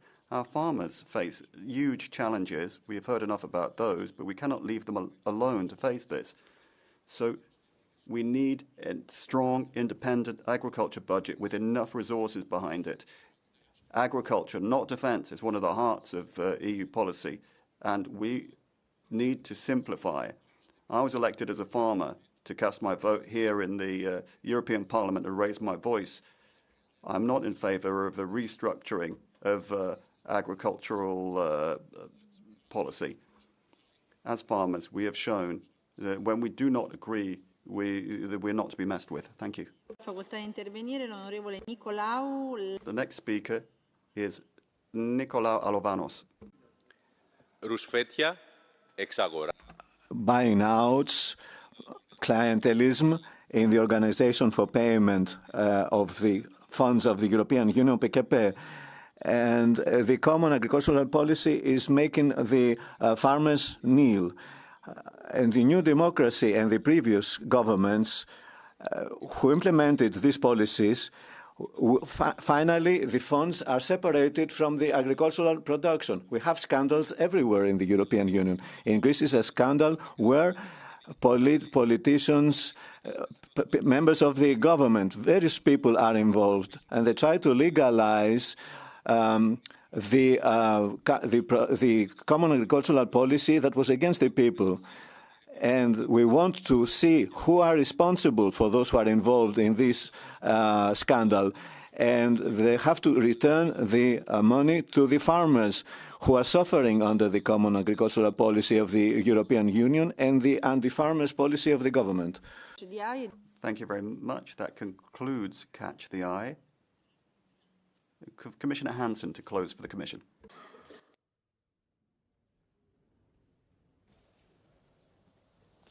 Grazie, Presidenta. Honourable members, let me first of all start by thanking you for your thoughtful contributions that on the broader lines I share and the entire Commission shares. And I would like to particular as well give again a thanks to Carmen Crespo and all the people that have worked together with you to get the report done by this Monday in order to be able as well to take your input on board. And I think it is very important, as I said, that I fully share many of the reflections voiced here, especially the call for a strong CAP able to deliver on multiple economic, social and environmental challenges. I quoted in the beginning Sico Mansholt, and this has been repeated as well by colleague Jessica van Leuven, and I think also Bernd Jan Ruyssen mentioned our treaty obligations. And I think these treaty obligations ensure food security, ensure a fair income for our farmers, but ensure as well affordable food for our consumers is more important than ever. And I think what we have to say as well, you can't win a war on an empty stomach, and you can't build a continent on an empty stomach. And therefore I believe that we are on the same idea that the identity of the common agriculture policy needs to be maintained. Many of you mentioned that we need to maintain as well the big C of the common agriculture policy for the common in that. Also, I believe all of you share that we need a coherent toolbox for the first and the second pillar obligations. I think rural development depends as well very pretty much on the common agriculture policy, and that needs to be taken into account. Mr. Flanagan also mentioned that the structure of the common agriculture policy currently is not too bad, and that we have to build on the successes and fix maybe what is not working ideally. And that is why I always pledge we need an evolution of the common agriculture policy and not a revolution. And this is largely shared as well by the ministers when I meet them at the Agri-Fish Council. Also, what most of you said is that we need the appropriate financial firing power in order to deal with the many challenges. The challenges have not become fewer over the last more than 6 decades. I think they have become higher. We face huge geopolitical challenges from the Russian war of aggression in Ukraine and the consequences, but as well from trade tensions with other economies, but as well climate change and environmental challenges. I think these challenges have become bigger, and therefore I also believe that we need to keep up the support for our farmers, as well the financial one. But as you know, whatever the Commission proposal will be, it will heavily depend on what the Member States will be willing to contribute to that budget. So I think that is very important to remind and to work on that as well. Another shared point that is, I heard from many of you, and that is as well central in the vision for the future of agriculture and food, is the challenge of the generational renewal, because currently less than 12% of our farmers in the European Union are below the age of 40, and the average age is above 57 years of age.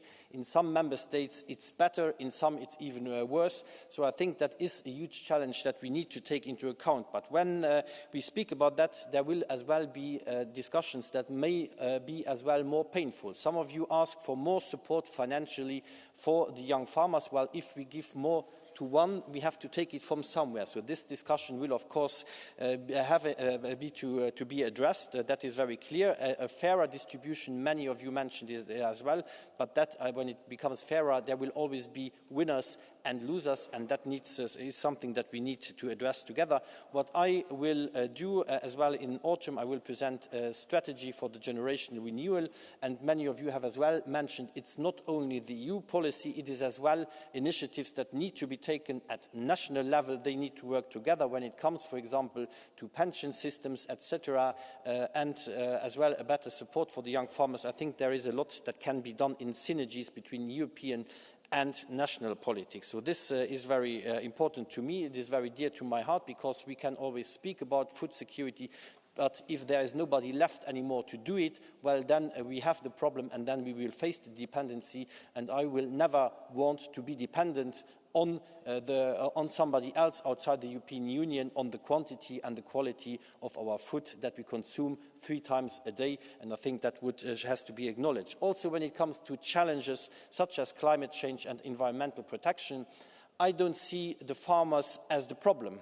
They are the first victims of climate change, but I also say they are our best line of defense. So that's why I want the farmers to be part of the solution and not of the problem, and therefore it is our common duty to enable our farmers to be part of the solution, to design policies that are up for the task, to give as well incentives that are up for the task and sufficiently attractive for the farmers, that allows them to combine a productive agriculture with protecting our resources. I think that will be the key challenge, and therefore I would like to work with you together, and your own initiative report is very helpful in that sense as well.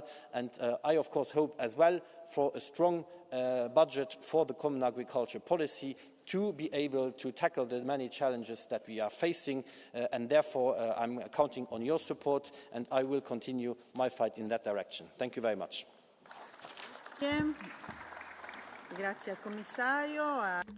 Thank you, Commissioner. That closes this debate. Let's move on to the next item on the agenda, which is the European Citizens Initiative on Cohesion Policy for the Equality of the Regions and Sustainability of the Regional Cultures. So let's give the floor straight away to one of the authors for the Regi Committee, Mr. Ventola.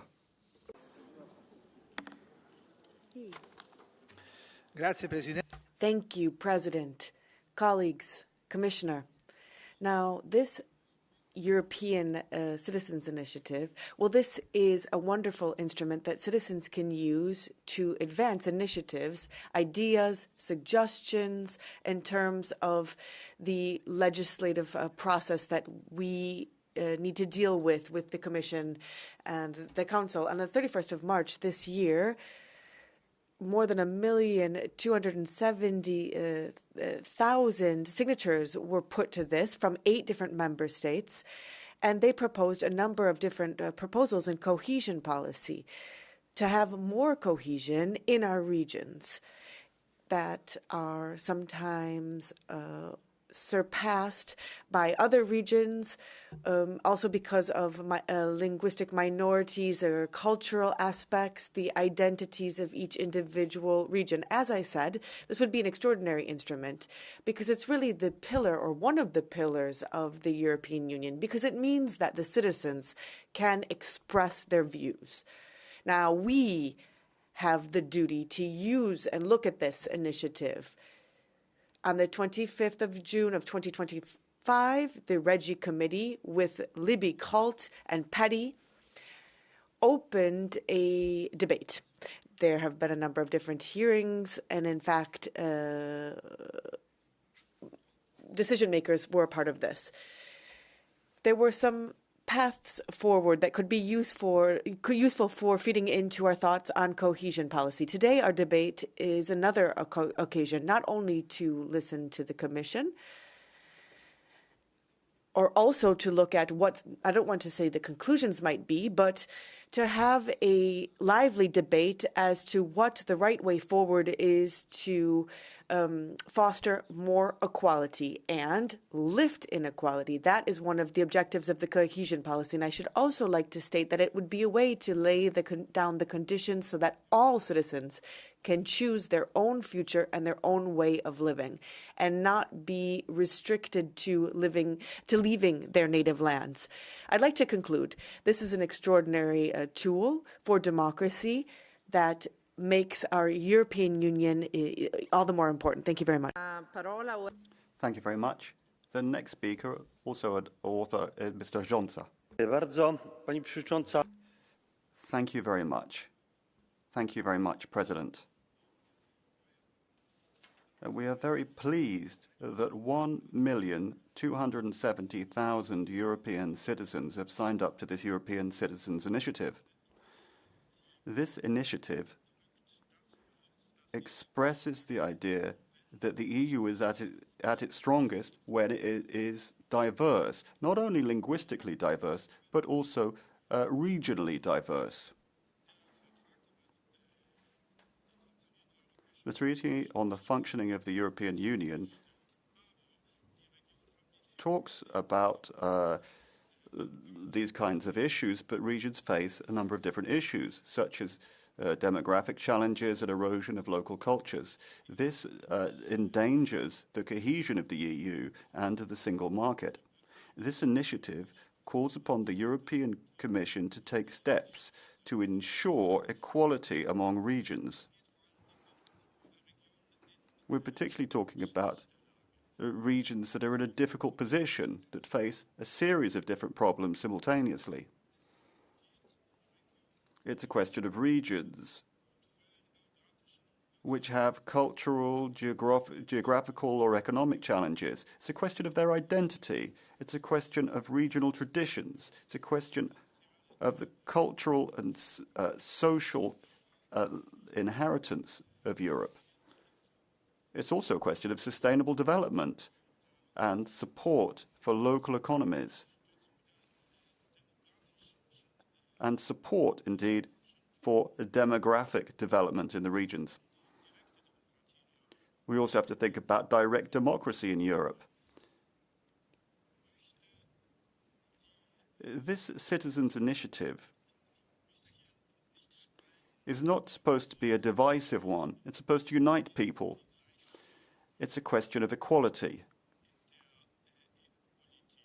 Equality with regard to EU policy. Cohesion policy has to respect this mosaic of cultures. Thank you very much. Commissioner Labib, on behalf of the Commission.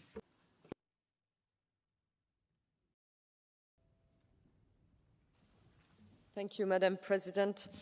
Honourable members, thank you for the opportunity to address you today. Cultural and linguistic diversity, respect for the rights of people belonging to minorities, these are founding values of the European Union, as well as the value of participatory democracy. It is in this light that the Commission is carefully examining this Citizens' Initiative. Any action we take must be in line with the competences conferred by the treaties, while matters outside those competences remain the responsibilities of the Member States. Within these limits and the framework set by the registration decision, the Commission is exploring if further measures are necessary to address the concerns raised by the initiative. Cohesion policy is Europe's investment policy for regions, cities and rural areas. To give Europeans the right to stay in the place they call home, ensuring access to job opportunities and public services and enhancing the quality of life for EU citizens. The European Regional Development Fund already invests around 22 billion euros in inclusive growth and the integration of marginalized groups. Together with 2 billion euros from the European Social Fund Plus, which includes support for communities with specific linguistic and cultural characteristics. A further 5.2 billion euros are being invested in culture and heritage initiatives. In delivering these actions, cohesion policy follows the shared management principle, which gives member states, regional and local authorities key roles in the design and implementation of cohesion policy programs. One of our key principles is partnership, which requires the meaningful involvement of stakeholders, including civil society and organizations representing marginalized groups throughout the program life cycle. We also pay particular attention to the Charter of Fundamental Rights, including Article 21, which prohibits discrimination based on membership of a national minority. So cohesion policy already addresses many of the concerns raised by this initiative. And in fact, since this initiative was first discussed many years ago, we have strengthened provisions on non-discrimination. Our current legal framework requires compliance with the Charter of Fundamental Rights in the implementation of the funds. Effective mechanisms for compliance with the Charter are precondition for funding, setting up appropriate measures to prevent discrimination at every stage of the programs, in preparation, implementation, monitoring, reporting, and evaluation. Furthermore, managing authorities must establish and apply transparent and non-discriminatory criteria and procedures for the selection of individual operations, with arrangements in place to ensure the effective examination of complaints. In conclusion, we believe that these measures in place, including measures implemented since the Citizens Initiative was introduced, go a large way to addressing these concerns. But the Commission is committed to the principles of non-discrimination and participatory democracy, so we are examining if further measures are necessary. We very much welcome the Parliament's input and support, of course. Thank you. Grazie, grazie alla commissaria Labib. Thank you very much. Thank you, Commissioner Labib. Let's start our debate. The first speaker is Mr. Winkler. Köszönöm szépen, elnök asszony, köszönöm szépen, biztos asszony. Thank you, Madam President. I support cohesion policy, the idea of regions being treated equally, and I also support the aims of the initiative, and I call on you to do the same. This initiative, the Citizens Initiative, comes from the Lisbon Treaty, and it's a way of bringing people together. At a time of war, the Union needs that ability to bring people together even more. We need to bring our resources closer to the people, and indigenous and autochthonous minorities need to be put in a better position with these resources. So I support the initiative and call on the Commission to create legislative acts along those lines. The aim of cohesion policy is to rebalance prosperity around the EU. And it should also be there to fill gaps across borders, as it were. One of the foundations of the cohesion policy is the principle that nobody should be left behind as Europe moves forward. And regions within member states and between member states need to be interlinked to be able to benefit from cohesion funding. Cohesion policy should also live up to the expectations of citizens who expect regions to be treated equally and cultures to be represented equally. L'onorevole Adjus Saliba, prego. Mr. Adjus Saliba. President, colleagues, the European Citizens Initiative is a powerful reminder that subsidiarity is a core principle of the European Union, and when it comes to the role of our citizens that are affected by the decisions that we take, and when funds that are allocated to cohesion is more crucial than ever before. And today, I'm speaking from the perspective of the smallest member state in the European Union, Malta. We face multiple challenges: double insularity, demographic vulnerability, and unequal access to opportunities, especially the European single market. So the opportunities and for small member states like Malta are crucial so that we can protect our regions that have different cultural and linguistic and ethnic characteristics. So financing local voices and the protection of Europe's rich diversity needs to be central in our cohesion policy. This initiative is an important contribution to our European cohesion policy: justice, dignity, tangible progress for all regions, regardless of their size or status. Thank you. Mrs. Gall is the next speaker.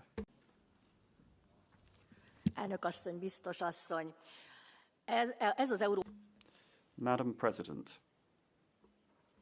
this European Citizens Initiative is to be supported, and I have been following these issues for the last 12 years. Unfortunately, the Commission has been doing absolutely everything possible to try and stymie this initiative. My father comes from a region of Romania which requires special attention, because this region, like many others in Europe, face issues such as young people moving away because they feel they have no future perspectives there. Cohesion policy should have been able to overcome these issues, to support these ethnic and other minorities, which constitute 50 million people. Unfortunately, that has not been what the Commission has done. Instead, it seems that the Commission is simply not interested in diversity. It's not interested in different cultures. It's not interested in allowing them to maintain their cultural traditions and ensuring that they could earn a livelihood in those regions.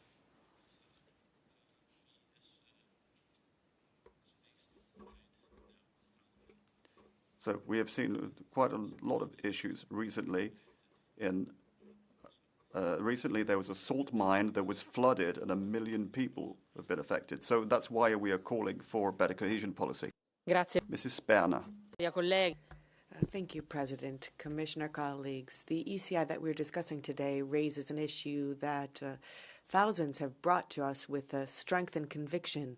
European instruments must be built to support territories better, specifically for the inland areas, the hinterland. And we know that the Commission has instruments, for example, partnership, non-discriminatory clauses, and cultural heritage. All of these tools mean that we can protect the distinctive cultural and linguistic realities. If we look at our regional realities, it's not just an economic tool, but it is a cultural tool that assists in filling gaps and making sure that we have equal development and quality of life. And so strengthening the instruments that we have, simplifying procedures, enhancing the realities as a resource, that means that we would have real cohesion that is decentralized and that is based on shared responsibility. The work that we need to continue to do is to be vigilant, to have a better homogeneous application so that no territory is left behind.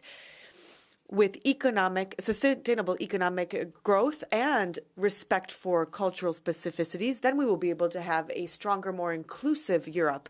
The MFF post-2027 will have to factor in these demands, making cohesion all the more closer to the citizens and to their identities. Thank you. The next speaker is Mrs. Garcia Hermida van der Valle. Grazie, Presidenta, dear Commissioner, beste collega's.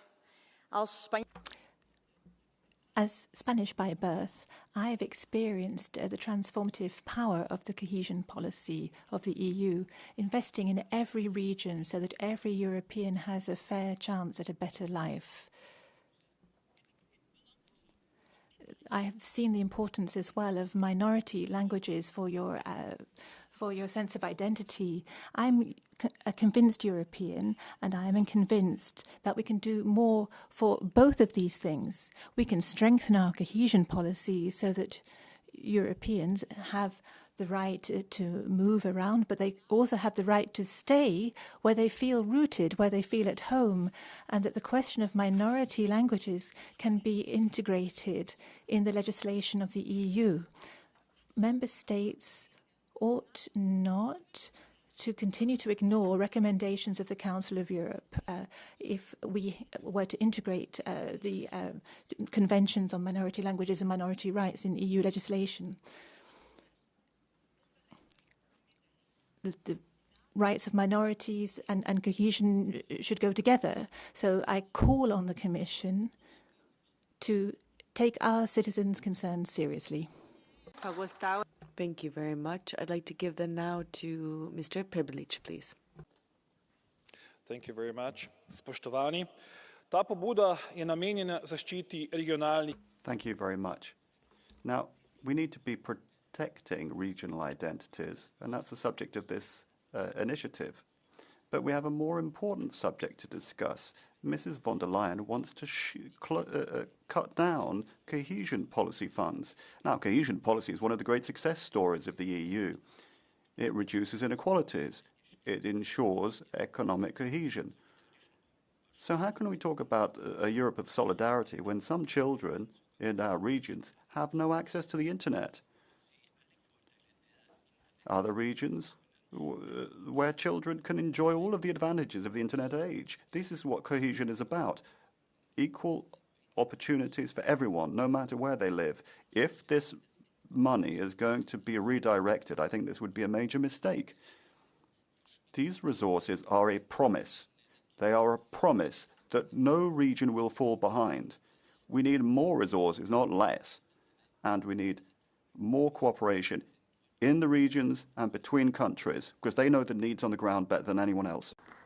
Please. Thank you. Ms. Palmisano, please. Prego. Go ahead. Ms. Palmisano is not in the room, therefore move to the next speaker. Frau Vorsitzende, meine verehrten Kollegen, europäische Bürgerinitiative. European Citizens Initiative sound good, but what's behind this? Who pays for this? We hear words like green and sustainable coming from these. This is all, from the torture chamber of ideology. And how do you get a million signatures? I mean, there are 4 million citizens in my region, but difficult to get a million together. We're talking about regions having access to EU funds, but since when does the Commission respect national differences? That is the question, because really what they want to pose is a uniform European state. We've got funds that are so complex we don't know who can apply for them and how the money can be obtained. So my suggestion would be we should have citizens' initiatives, direct election of the President of the Commission by the citizens. We ought to throw von der Leyen out of office today, and tomorrow have a genuinely democratic representation of the European citizens. Thank you. Thank you very much. Ms. Jarzynski, please. Köszönöm, elnök asszony, tisztelt biztos. Thank you very much. Thank you, President, colleagues.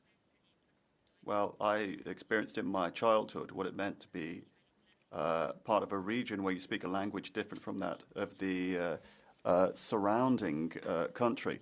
I've come from Transcarpathia as a Hungarian speaker, but I also know the kind of strength that you can draw from that experience, a concept of belonging together. 1.4 million European citizens have signed the Citizens Initiative that shows how much people care about this. I share the objectives of this Citizens Initiative. Cohesion policy should leave no one behind, and we need to reduce regional inequalities. I see a lot of potential in studying this initiative properly. There should be a proper legal recognition of these regions, and that could pave the way for a more inclusive, more diverse cohesion policy. I am convinced that cultural and linguistic diversity of regions has to be supported. Resources need to be allocated where they're needed. And these regions should not be an exception. There needs to be a guarantee that they have access to European resources. Thank you very much. Mr. Dawson-Peri, please. Thank you very much, President. Commissioner, the European Union is the union of all of our cultures, of all of our heritage that makes our land the richest in the world.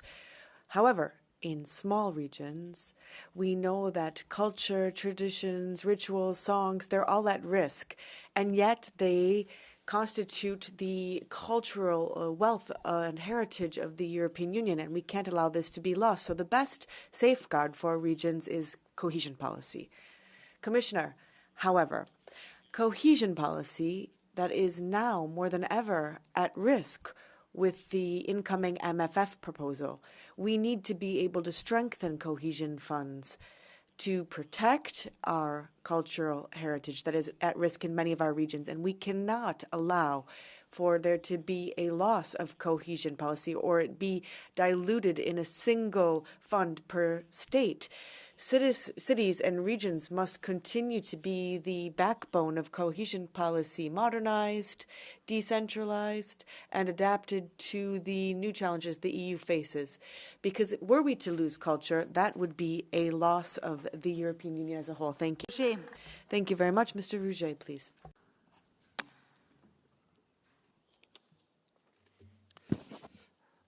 Madame la Présidente. Madam President, Madam Commissioner, colleagues, adapting the EU Cohesion Fund to changing times is a legitimate aim. We are very much aware of the importance of this because we have outermost regions, overseas territories in France that are at once suffering from insularity and remoteness, and the value of their cultural heritage is an asset for France, and people are not sufficiently aware of all of this.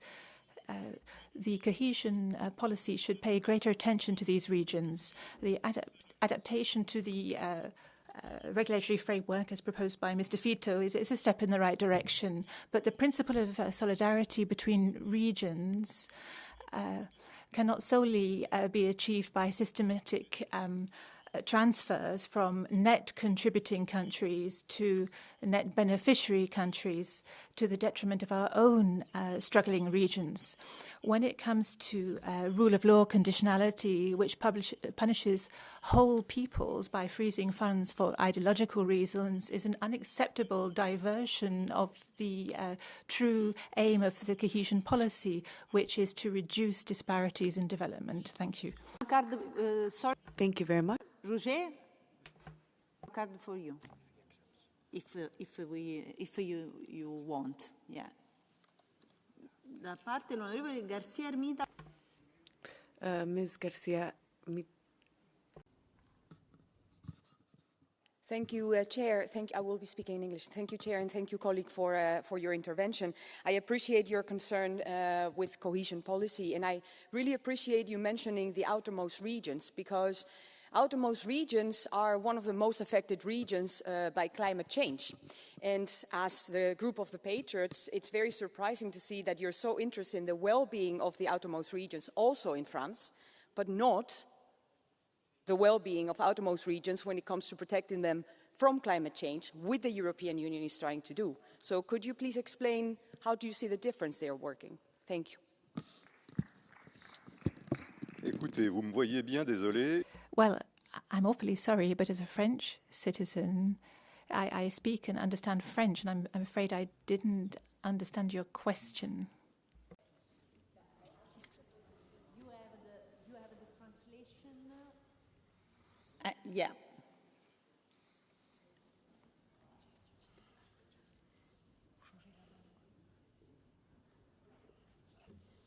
Okay. You can repeat, yes. Thank you, Chair, for giving me the opportunity to ask the colleague the same question. I asked you to put the thing on, but I will repeat.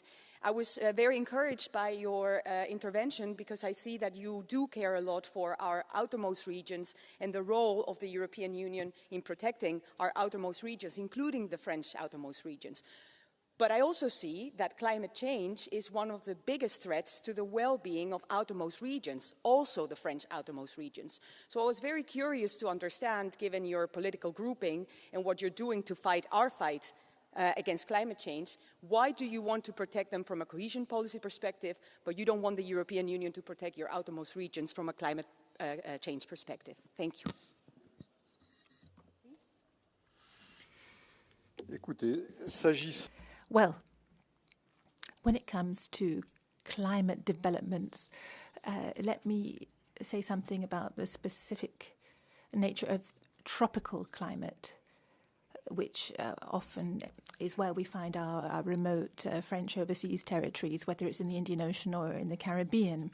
I have noticed that European standards are not appropriate really for these climes, in particular with regard to agriculture or fisheries policy.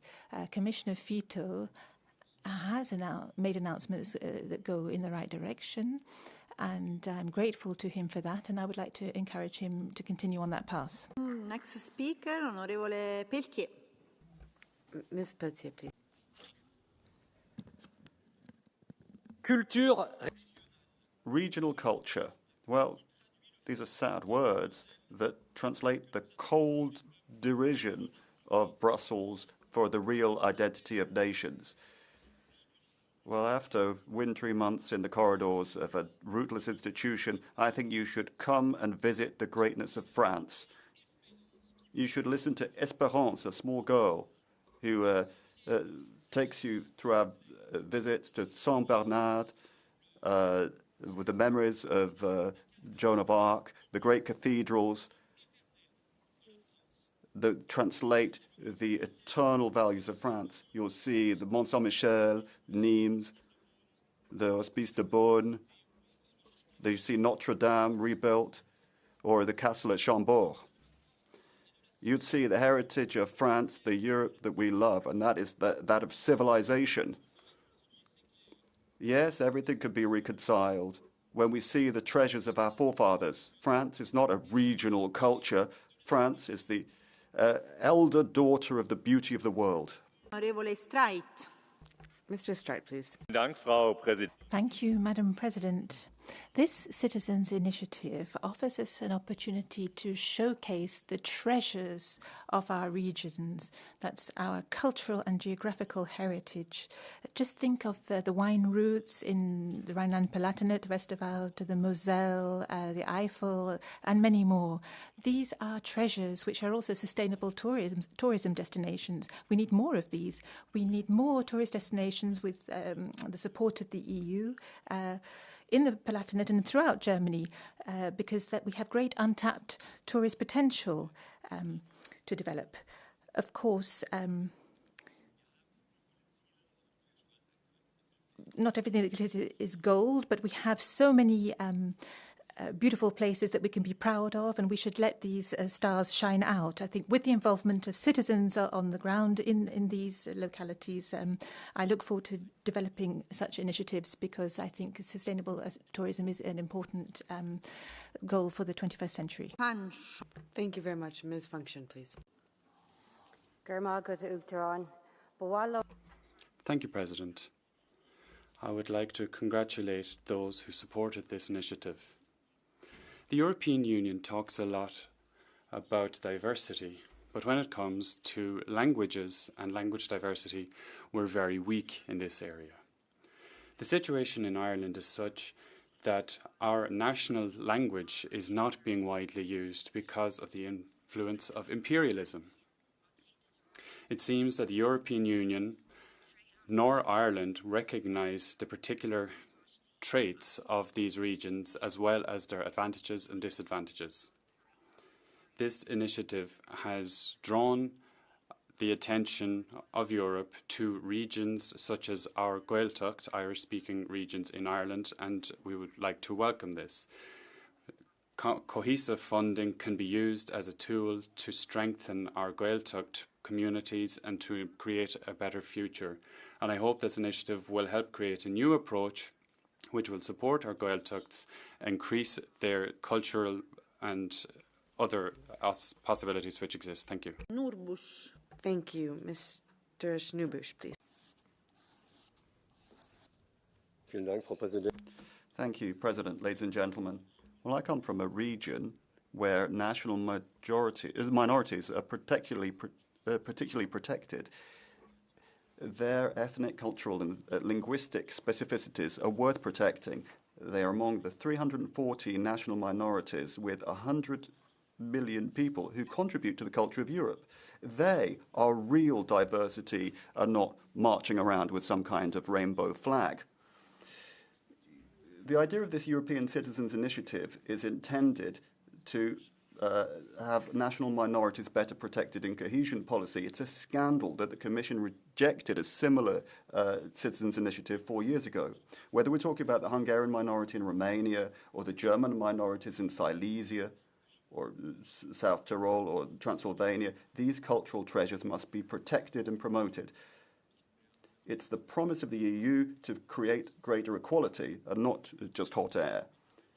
By the way, the country in Europe which does most to destroy national minorities' rights is the Ukraine. And the Ukraine, therefore, does not belong in the EU. Thank you. Mr. Panayotou, please.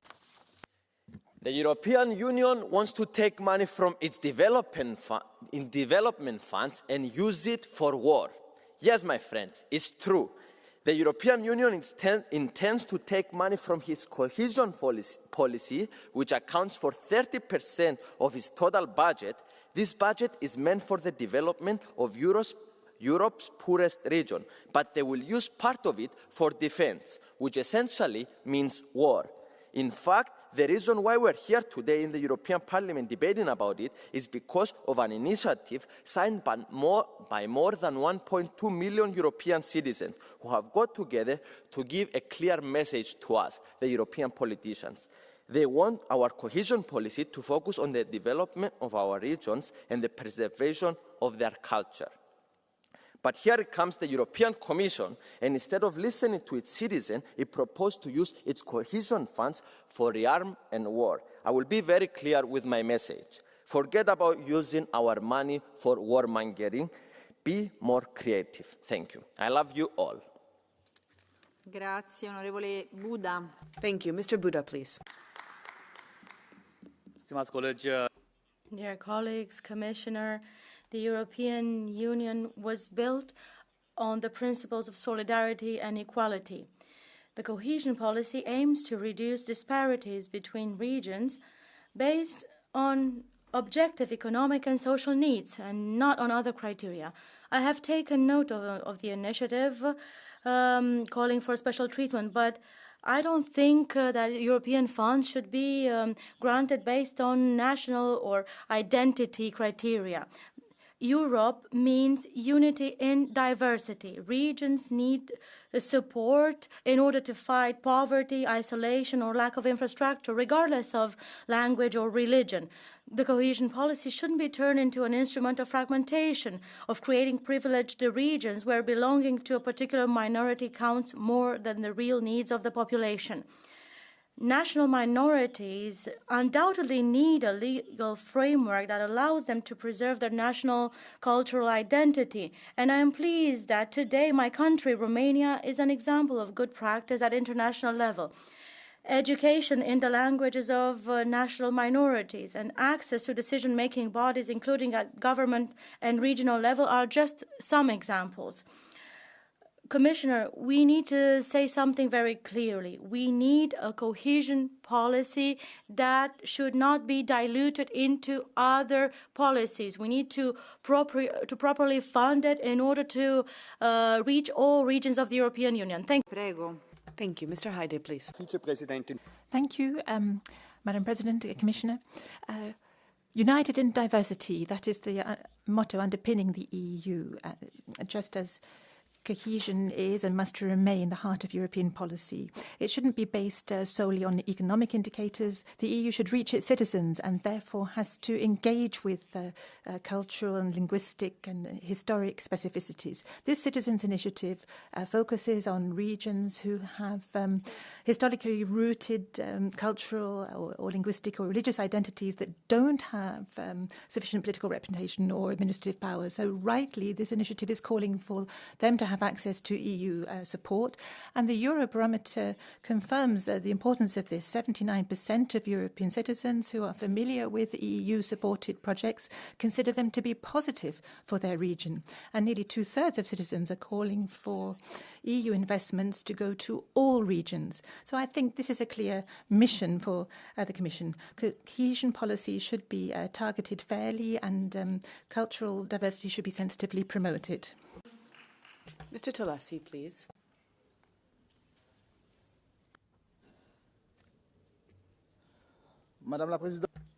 Madam President, colleagues, the European Commission has yet again shown that it is unable to reply to outermost regions and the needs of regions specifically. We have cohesion, and yet outermost regions are the forgotten parts of Europe. And the rigid, uniform approach ignores the specificities of these places. Structural funds to fill in the gap of how far away they, or ways to preserve their unique identity within the context of globalization. The Commission has a lot of good words, but yet there is a chronic underfunding and economic lagging, and we should have audacious measures for the development and the dignity of these areas. We needed this ECI and the Patriots to use this adaptation right and to flag it up. Archipelago EU would be a regional policy that would be ambitious in favor of culture and creation. Europe should be a Europe of all of its regions and not just of its capitals. Thank you. Thank you very much. Ms. Junco Garcia, please. Gracias, Presidente. Thank you, Madam President. Ladies and gentlemen, what's the point of having the most ambitious cohesion policy in the world if governments don't execute this? Look at Spain. Of the more than 36 billion we benefited from in this period, the government has only spent or has only requested 2.7% and has spent nothing. These are figures from the Bank of Spain. So our regions are losing services, our provinces are hemorrhaging population, while the money is just sleeping in some coffer somewhere. This is an insult to citizens and to the principles of the Union. the problem is not that we don't have money, we don't have a good government, we have incompetence and a neglect of the regions. Commissioner, I call on you to put pressure on the Spanish government to activate the implementation mechanisms immediately for the cohesion policy. The cohesion policy only makes sense if it ends up with the citizenry. So it's up to governments to get to work to make sure that this comes to pass. Dorf.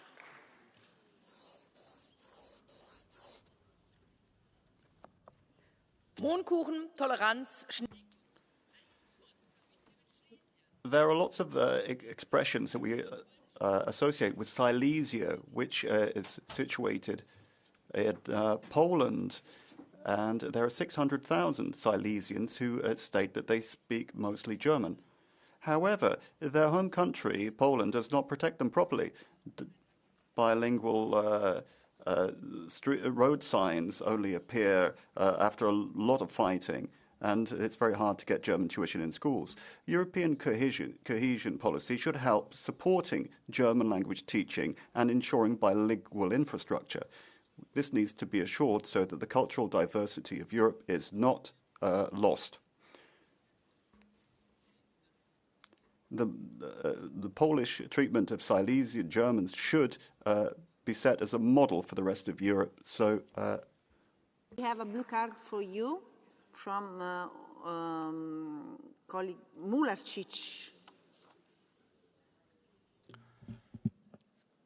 Szanowna koleżanko, jestem niezwykle zdumiony.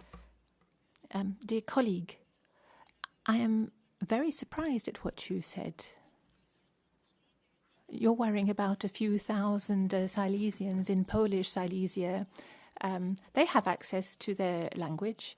We have 1 million Poles working in Germany, helping Germany to become more prosperous. Do these Poles have the right to speak Polish and to learn Polish in German schools? Are they allowed to have dual linguistic names? Also, you have stolen, during the Second World War, Polish cultural heritage with the Goering Decree. So perhaps you could answer my questions about that. Well, thank you very much for that question. Well, why am I not surprised by being asked that question? I think there needs to be a clear distinction between migration to a new country and a minority that has lived in a region for centuries. That's a big distinction. You know it perfectly well, and I don't think I need to explain that further. Immigration is very different to being a national minority. Thank you very much. Next speaker, Honorable Estara. Ms. Estaras Ferragut, please. Gracias. Thank you very much, President. Thank you, Commissioner. Cultural and linguistic diversity of the entire EU and respect for people who are members of a minority, that is a founding value of the EU. Conserving and developing European culture is a priority. Cohesion policy has been an investment instrument, potentially one of the most important of the EU, to make sure that there aren't differences between regions and to make sure that we have a more equitable development and growth of the EU, where cohesion is a reality, socially, economically, and territorially. Now, the regions have a territorial aspect, and that is why there's an effort for investment with those regions that struggle the most. So outermost regions, mountainous regions, amongst others. Now, as Commissioner Fito said in the Regi Committee, and as the Commissioner has said here, there has been a lot of change since this petition and the changes that took place after the pandemic, with inclusive growth where cultural heritage and regional cultural heritage is a priority, with the participation of all of civil society. Cohesion policy is the best antidote to building up bridges and gaps. Now, I am from the Balearic Islands, and I love the language that I speak there, but also Spanish. Languages should always be a driving force of communication. Now, there are those who are enemies of languages, those who impose language on us, and those who ban languages, and those who also mark differences with them. Please.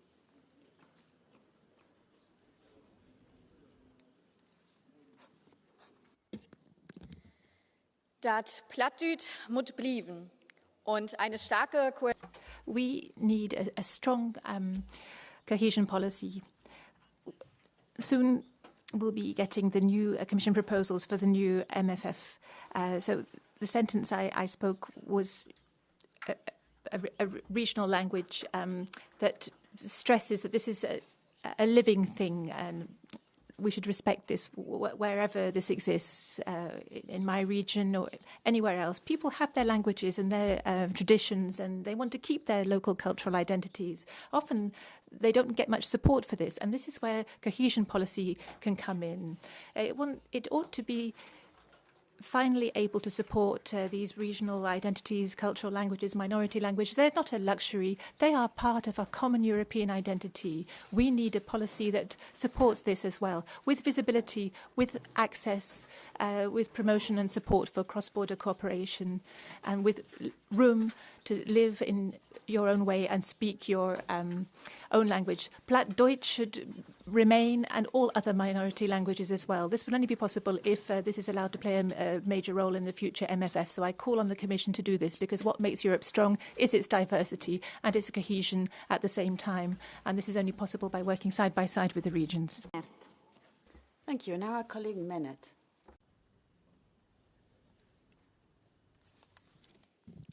Vielen Dank, Frau Präsidentin. President, cohesion policy is an important instrument to support regions which have different cultures and which have diversity. It's also a question of the legitimacy of the EU and promoting that. Cohesion policy also helps rural areas. If we look at today's challenges, particularly in rural areas, there we're dealing with a lack of skilled workers and generational renewal and rural exodus. So there we need to provide support, particularly in places such as Saxony-Anhalt, which has transformed over the years. But the same applies to cross-border regions. They deserve support. What's clear is that we need to look at the division of funds, and the regions must be able to decide on how they spend their money. It's only at local level that we have insight and experience on where the money should be spent, where it's urgently needed. So let's continue to have a policy that is in favour of the regions. If we have Europe, it's thanks to the diversity of the different regions. Regional decision-making on cohesion policy must not be done away with, because it would mean that we won't have acceptance of Europe in people's hearts. Thank you. Lopez Aguilar. Thank you. And now our colleague Lopez Aguilar. Go ahead. Grazie, Presidente. Thank you. Commissioner. Well, this is a citizens' initiative. In 7 member states, at least, it got 1 million signatures, so it actually deserves our respect. It's in line with Article 11. But I think that there's a lot of different supported opinions on this as well. With just 1% of GDP in the EU, the difference between the means and what's planned is totally unacceptable. Secondly, you can't do more with less. You've got new ambitions, defence, security. That can't be done to the detriment of the of social policy and cohesion policy. And also Article 154, the provisions there, and social policy, which wants to make housing a right in Article 162. And basically, we need to actively involve the regions. This model of governance is multi-level, and it involves also the regions and the peripheral areas, including the Canaries. There's a clear message. Regional policy has to be part of the social policy as well. That's the whole purpose of Europe. Thank you. Thank you. Our colleague Vincenz. Grazie, Presidente. Madame la Commissaire, l'égalité...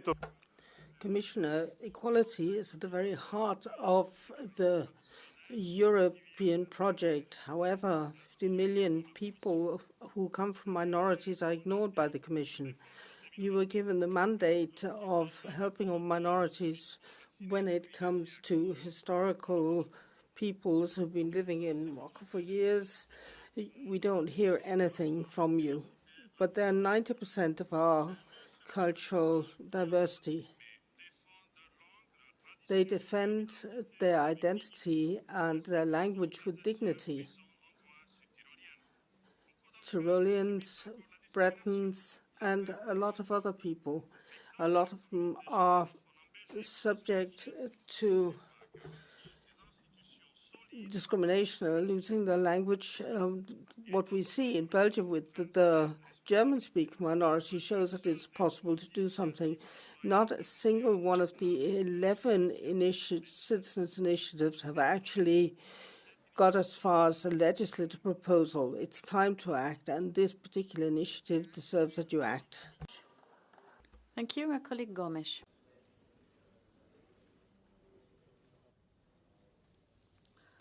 Senhora President, cohesion policy is a major achievement of the European Union. The aim is to ensure that no region is left behind. We deal with historic imbalances thanks to the single market, and the aims of the cohesion policy are laid down in the treaties because they're so important. So, the priorities of the cohesion policy cannot be made subordinate to other policies. And we're not just talking about economic justice here, we're talking about social justice, territorial justice. It's about the very trust of the citizens in the EU. That's why I call on the European Commission to step up its level of ambition for the cohesion policy when it puts forward its proposal next week. Particularly, we need to focus on ESF+, the European Social Fund, and we need to have funds to deal with Europe's housing crisis. Europe's housing crisis is one of our most pressing issues in the regions. We need more cohesion, more solidarity, and more Europe. Thank you. Thank you. And now, Mr. Kohut. Zjednoczona w różnorodności. Europejskiej. We are united in diversity. This is the motto of the European Union. This is the idea. This is the theory. In the last term, we have successfully voted through the minority self-pack, but that was vetoed by the European Commission, which is a major problem for our minorities. I am from Silesia. We represent an unrecognized minority. In the last census, 600,000 citizens of Poland said that they feel Silesian. 500,000 say that they speak Silesian, and now the speaker is switching to a different language. He's switching to Silesian. Nie są my żadnymi separatystami, nie są my ukrytą obcą niemiecką, chociaż ze mniejszością niemiecką poradzimy żyć bez haj. I genau tak samo chcemy, aby nos Ślązoków mieć w Ezocy. Domagamy się zrozumienia. We want recognition, we want understanding, we want our needs to be accurately financed. We have had ethnic cleansing conducted in Silesia by the Soviets together with the Polish communists. Now we want to be recognized as a minority, ethnic minority, and our language to be recognized as a minority language. I'm calling upon President-elect Nawrocki to recognize Silesia, to recognize our language. I'm calling on to the Commission to recognize the minorities. We are dying in silence. Thank you. Now, Ms. Gomez-Lopez. Thank you, Madam President. We are talking today about a European Citizens Initiative, and this means that it's not coming from any government or any body. It comes from our citizens. citizens who said that they value our cohesion policies, but they would want them to respect the diversity and the wealth of our different territories.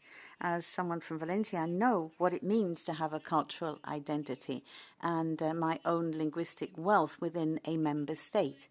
And so I can tell you that if citizens is calling for more decentralization, how can the Commission, for the next financial framework, just have a centralized approach? There's no sense to that. You should have listened and should defend cohesion because it doesn't impose uniformity. It respects the diversity which unites us, and it listens to what we speak. Thank you. Thank you. And now Mr. Cristea. Cohesion, what a beautiful word. Beyond cohesion, the question is, what kind of games do we choose to play?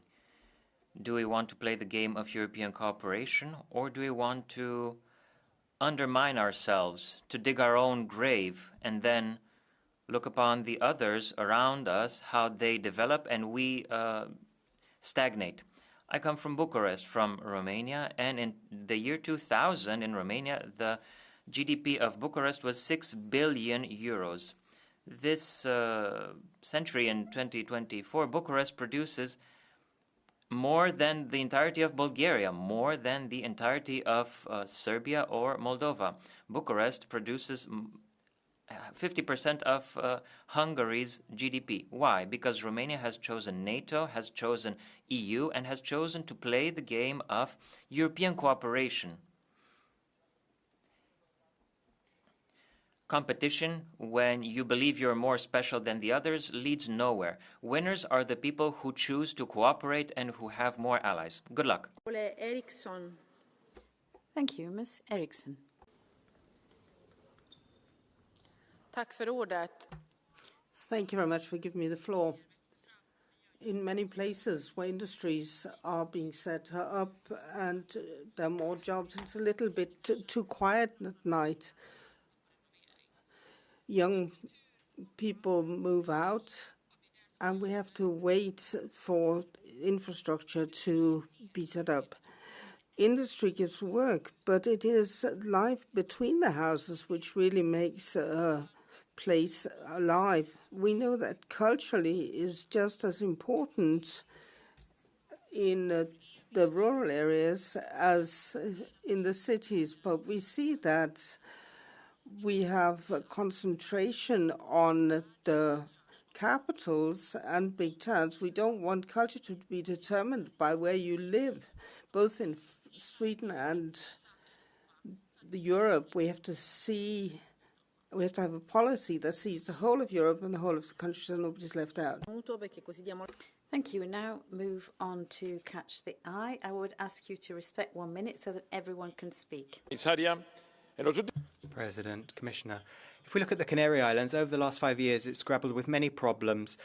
Persistent migration, the volcanic eruption on La Palma, droughts, and the fallout of climate change. We in the Canary Islands are like every other European, but we have many more difficulties because of our geographical situation. The islands of the European Union are a need, a necessity. We need to ensure that these islands are connected. We must be able to move on in green terms, in digital terms, as part of a transition. And we need to have employment, particularly for young people. We also need to ensure that we can fully benefit from EU support. The Canary Islands, like the other outermost regions, needs cohesion funds to be maintained. In addition to this, we should increase cohesion funds so that we can meet our priorities. Only by doing that will we be able to move forward at the same speed as the rest of Europe. Thank you. And our colleague Ferenc. Madam Chair, Madam Commissioner, this Citizens Initiative is the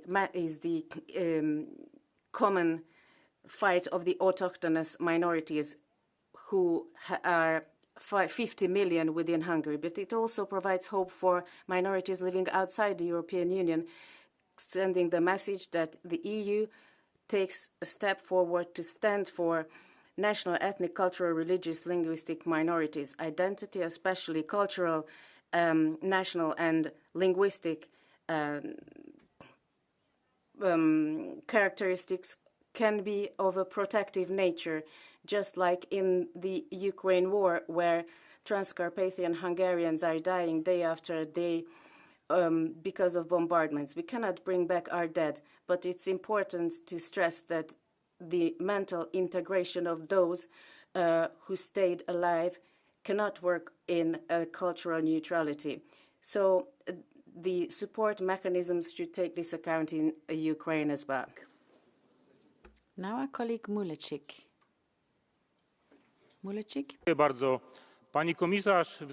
Thank you very much, Commissioner, ladies and gentlemen. I want to refer to a historical matter. In 1940, by decree of Hermann Göring, the Association of Poles in Germany was made illegal. It was dissolved. Their property was taken over by Nazi Germany, and 80 years after, Germany still refuses to give back that property. They do not want to rehabilitate the activists of the Association of Poles in Germany.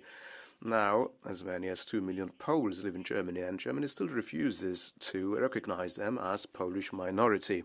So, no money is given for learning the Polish language, and in German official instances there is no information available in the Polish language. So, Commissioner, I hope you address the German Chancellor and ask what is happening with the Association of Poles in Germany and why the Germans don't want to give back the property they stole during the war. Grazie. Diamo ora facoltà di intervenire all'onorevole Aggi. And now our colleague Aggi Regoy.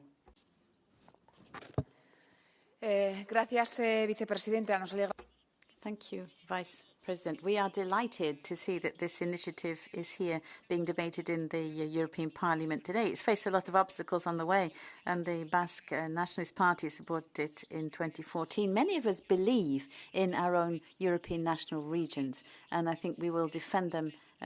Defend Article 3 of the treaty everywhere, which talks about respecting the linguistic cultural diversity, our national identities, cultures, minority languages have to be recognized as being part of the strength of Europe in this new enforced Europe we need. We've got cross-border regions, macro regions, national regions. Reality goes well beyond feelings, and the EU must respect them. There's a possibility of taking the lead in this and strengthen the European process from recognition of different national identities and, of course, the regional situation. Thank you.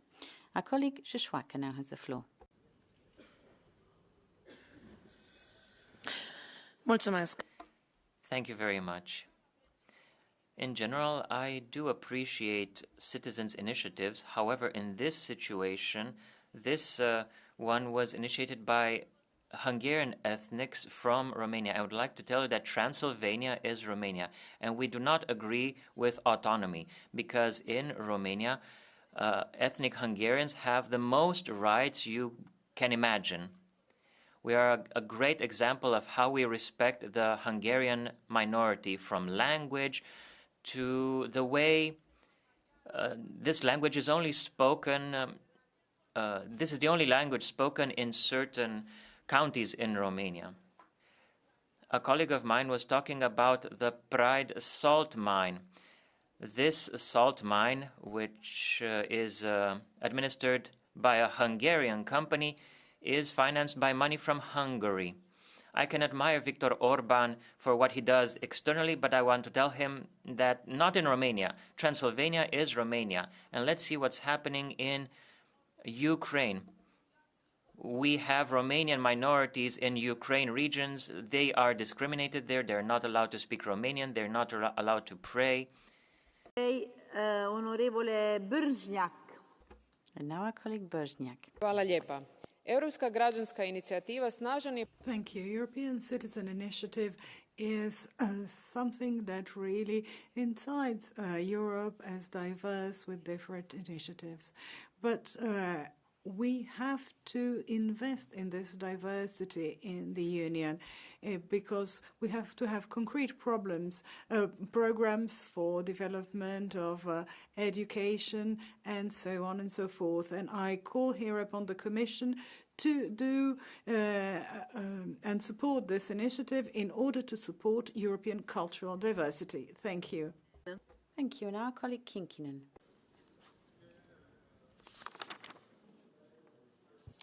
Arvoisa puhemies, mikä tekee Euroopasta Euroopan? Thank you. What makes Europe Europe? Is it all the offices in Europe? Is it the Eurocrats? No. Europe is made up of European peoples. Being concerned about preserving languages and traditions is justified, but they should not depend on federal funds and European funds. This is something that comes from the nation states who look after their own traditions. We're going in the wrong direction. We have more money for defense and the eastern borders, but we don't have unlimited funds. We need to have a restrictive migration policy. We need to fight Islamism, and we need to take real action rather than having more European funds. Thank you. Thank you. That concludes the Catch the Eye. The Commissioner now has the right of reply. Commissioner, you have the floor.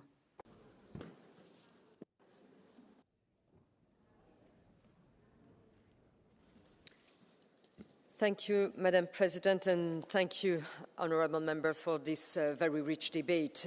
The Commission takes good note of the point you raised.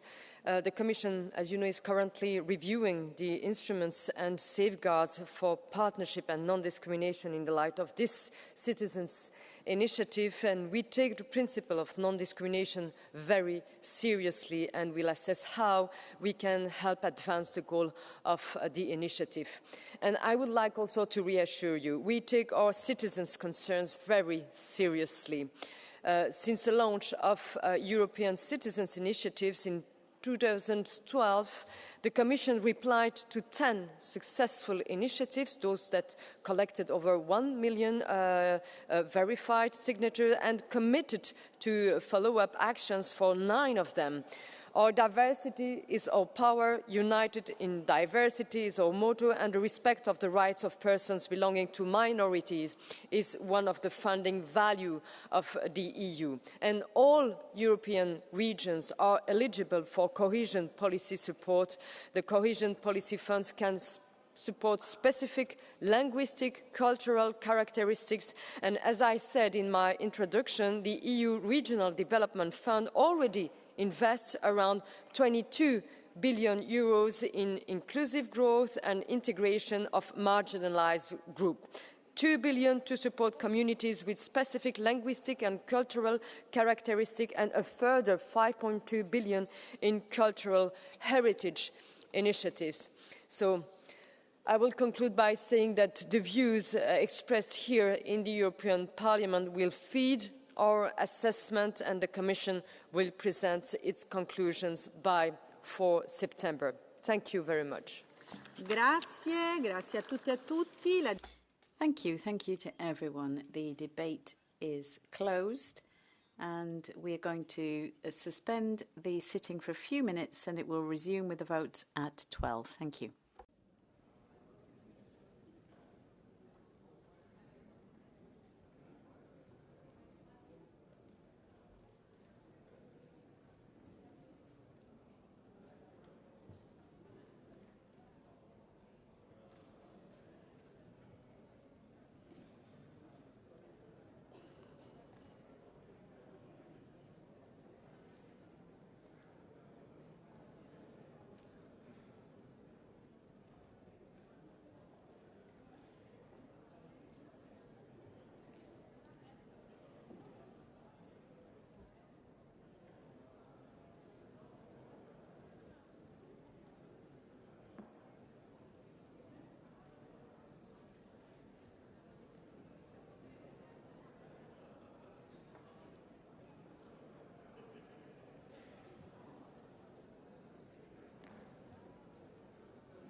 La Présidente.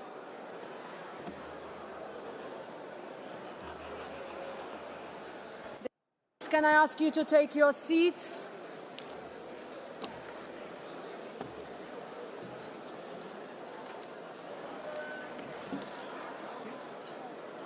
The sitting is resumed.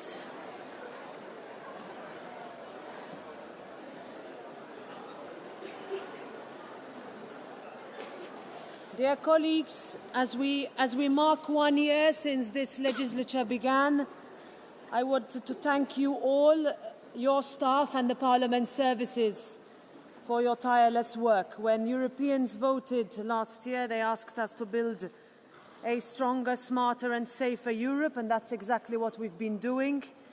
We've accelerated reforms, we've passed legislation to improve people's lives, safeguard our industries, protect our neighbours and our way of life, and I'm proud of what we have achieved together. So thank you very much to all of you. Our work continues. Next week, the Commission will present its proposal on the multi-annual financial framework in our House. This period will be critical as we negotiate the EU's long-term budget to match people's priorities, and I'm counting on all of you to help get it right. Because regardless, and this is important that we say it today, regardless of where we sit in this chamber, we are all here for the same reason, to make a real difference in people's lives. So thank you again, dear colleagues. Let's keep delivering. Now, we will wait 1 minute, 30 seconds until everyone is seated.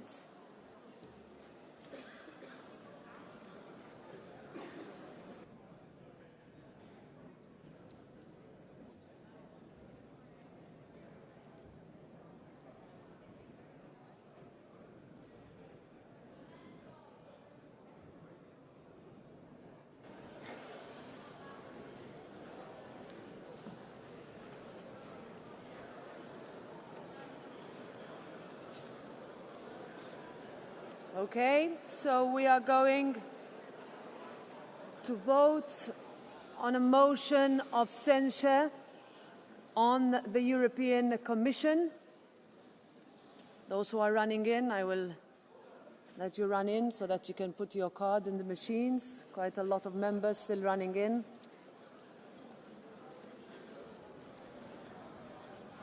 This vote will take place with a majority of Parliament's component members, and 2/3 of votes cast is required to adopt the motion of censure. So we will now vote on the motion of censure. I'm speaking slowly on purpose while everybody is still running in. We will vote by roll call, and the vote is open.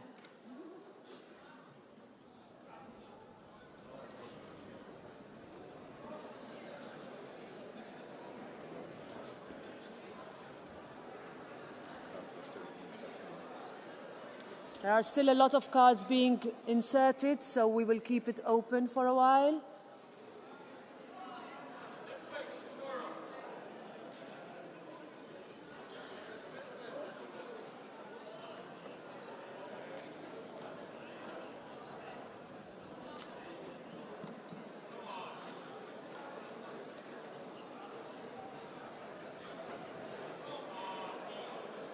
Vote is closed.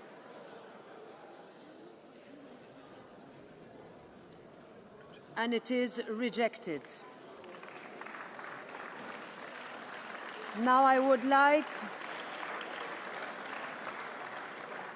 like to inform the House that I have received a request for a point of order, and I will give the floor to Ms. Özlem Demirel.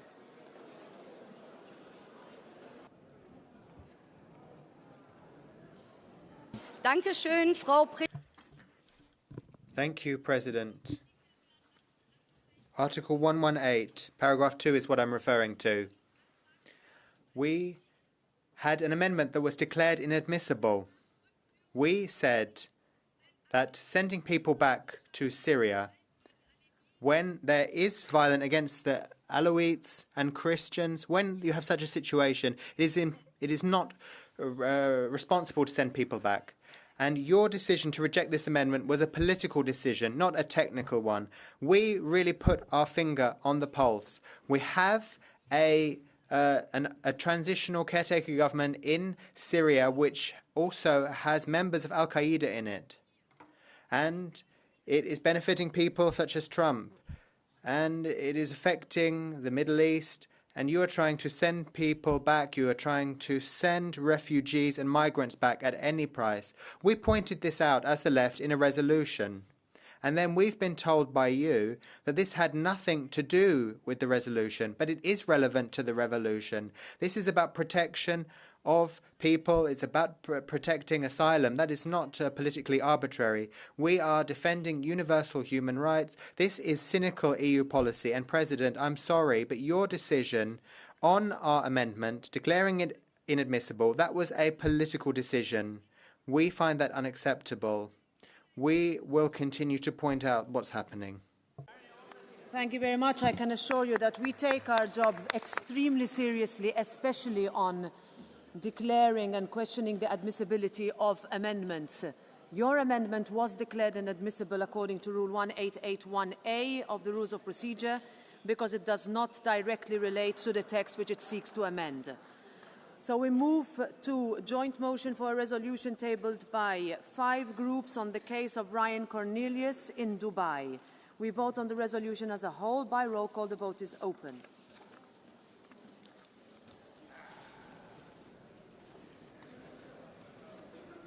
Vote is closed.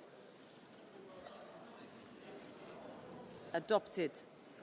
We vote now on a joint motion for a resolution tabled by 5 groups on the arbitrary arrest and torture of Belgian-Portuguese researcher Joseph Figueira Martin in the Central African Republic. This is a vote on resolution as a whole by roll call. Vote is open.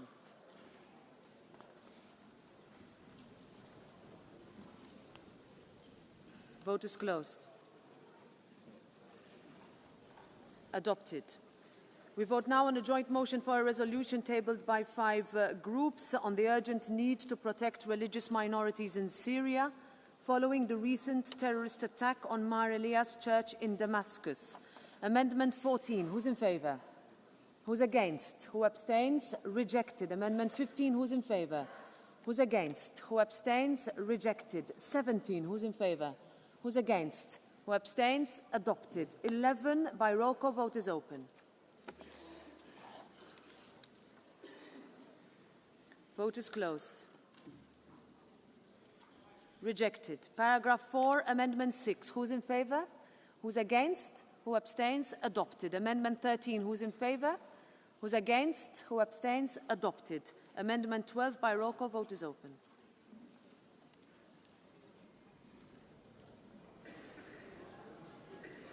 Vote is closed. Amendment 12. Adopted. Amendment 3. Who's in favour? Who's against? Who abstains? Check. Amendment 3.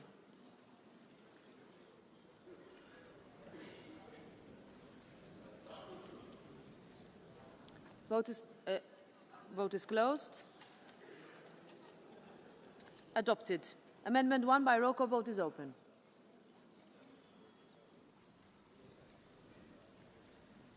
Vote is closed. Adopted. Amendment 4 by roll call. Vote is open.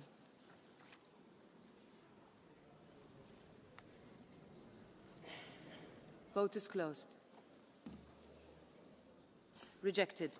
Amendment 2 in 2 parts, both by roll call. First part, vote is open.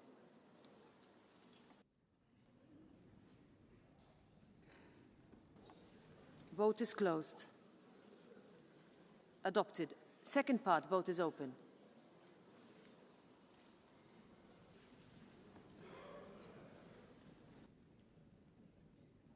Vote is closed. Adopted. Amendment 8 by roll call. Vote is open.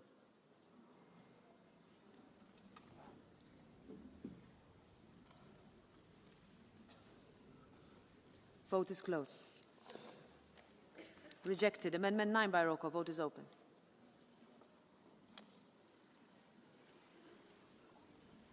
Vote is closed. Adopted. Amendment 10 by roll call. Vote is open.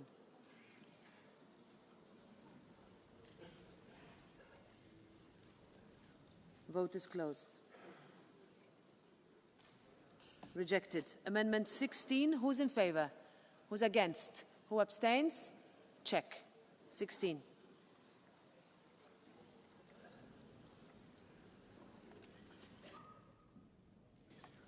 Vote is closed.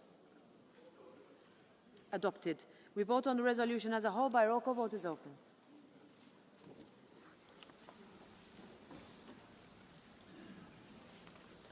Vote is closed. Adopted. We move to the report by Antonio De Caro on Amending Regulation 2023-1542 as regards obligations of economic operators concerning battery due diligence policies. Amendment 1 by roll call. Vote is open. Vote is closed. Rejected. Amendment 5. Who's in favor? Who's against? Who abstains? Rejected. Amendment 2 by roll call. Vote is open.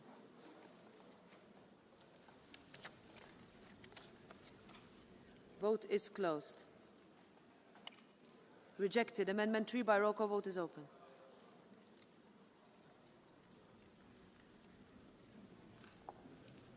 Vote is closed. Rejected. Amendment 4 by roll call. Vote is open.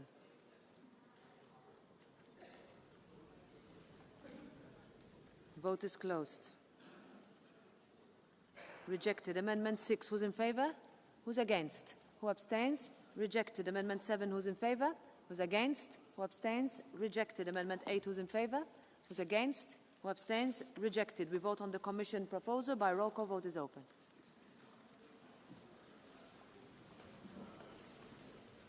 Vote is closed. It is adopted, so the first reading of Parliament is closed. We move to the report by Hildegard Bentele on the future of the EU biotechnology and biomanufacturing sector, leveraging research, boosting innovation and enhancing competitiveness. I give the floor to the rapporteur for 2 minutes.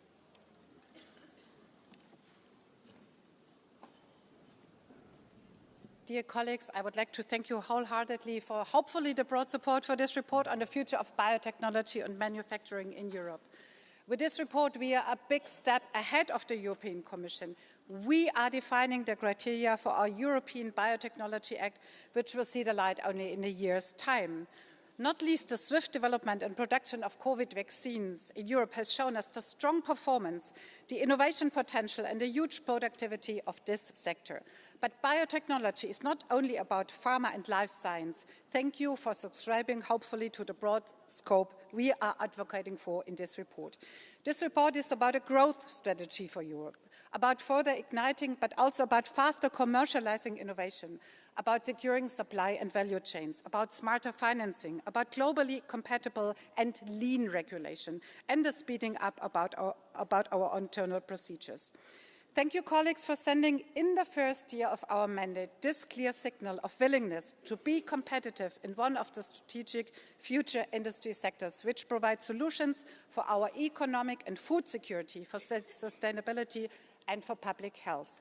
Let us now make sure that the Commission follows up closely, and I hope to see you all full back of energy back in September. Thank you very much. Thank you very much, Ms. Bentele. We move to Amendment 3 by roll call. Vote is open.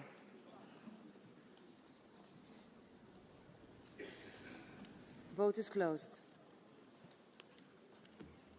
Rejected. Amendment 3 by roll call. Vote is open. Amendment 4, sorry, 4 by roll call. 4. Vote is closed.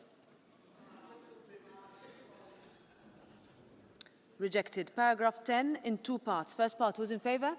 Who's against? Who abstains? Adopted. Second part, who's in favor? Who's against? Who abstains? Adopted. Paragraph 14, who's in favor? Who's against? Who abstains? Adopted. Paragraph 18 in 2 parts. First part, who's in favor? Who's against? Who abstains? Adopted. Second part, who's in favor?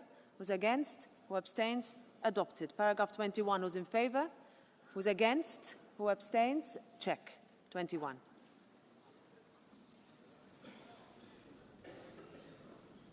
Vote is closed. Adopted. Paragraph 24 in two parts. First part, who's in favour? Who's against? Who abstains? Adopted. Second part, who's in favour? Who's against? Who abstains? Adopted. Amendment 5 by roll call. Vote is open.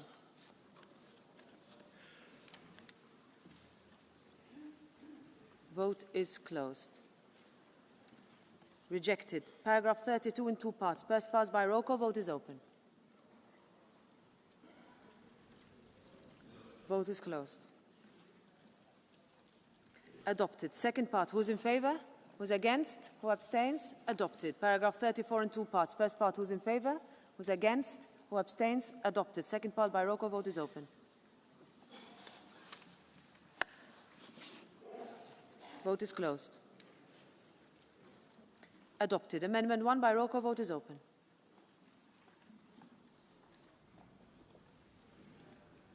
Vote is closed. Rejected. Citation 7. Who's in favour? Who's against? Who abstains? Adopted. Recital 8 in two parts. First part. Who's in favour? Who's against? Who abstains? Adopted. Second part. Who's in favour? Who's against? Who abstains? Adopted. Recital N. Who's in favour? Who's against? Who abstains? Adopted. Amendment 2 by roll call. Vote is open.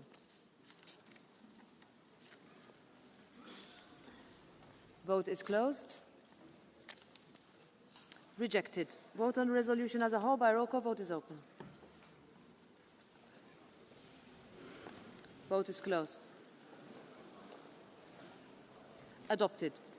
We vote. Congratulations. We now vote on a joint motion for a resolution tabled by 5 groups on tackling China's critical raw materials export restrictions. Amendment 2 by roll call. Vote is open. Vote is closed. Rejected. Amendment 3 by roll call. Vote is open.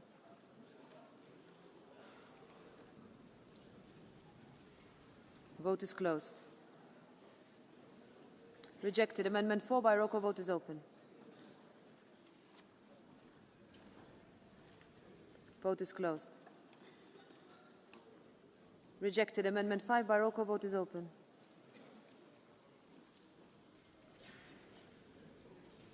Vote is closed.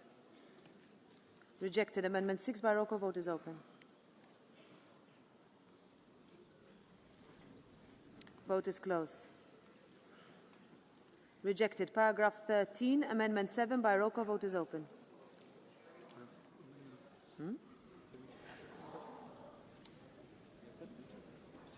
Yeah.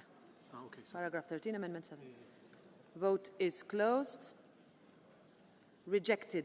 We vote on the original text in two parts. First part, who's in favour? Who's against? Who abstains? Adopted. Second part by roll call. Vote is open.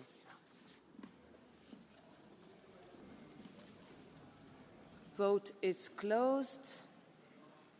Adopted. Amendment 8 by roll call. Vote is open. Vote is closed. Rejected. Amendment 1 by roll call. Vote is open.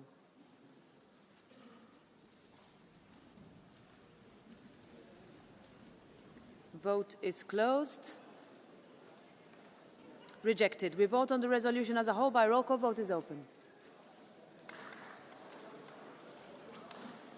Vote is closed. Adopted. Have a good afternoon.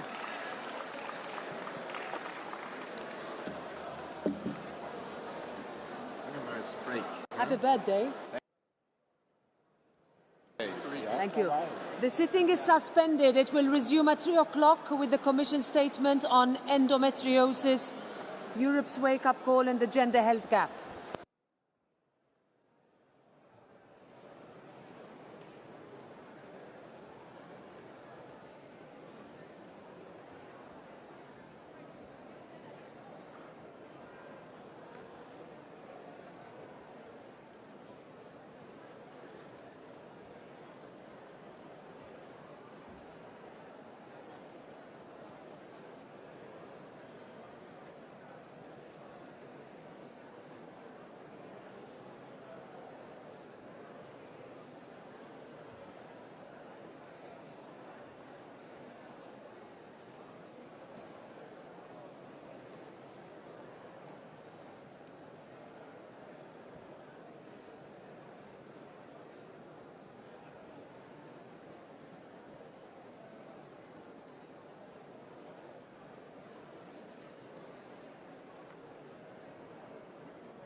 La séance est reprise.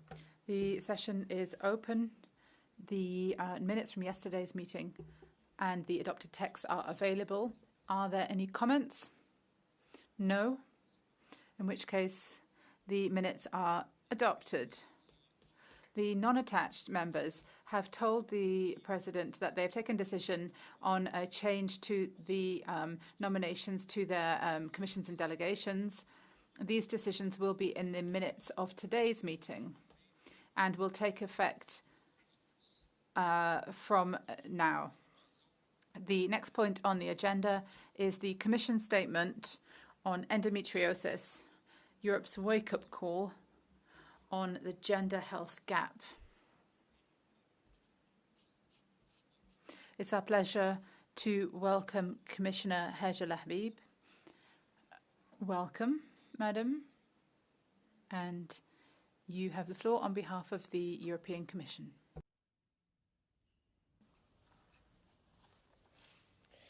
Merci, Monsieur le Président.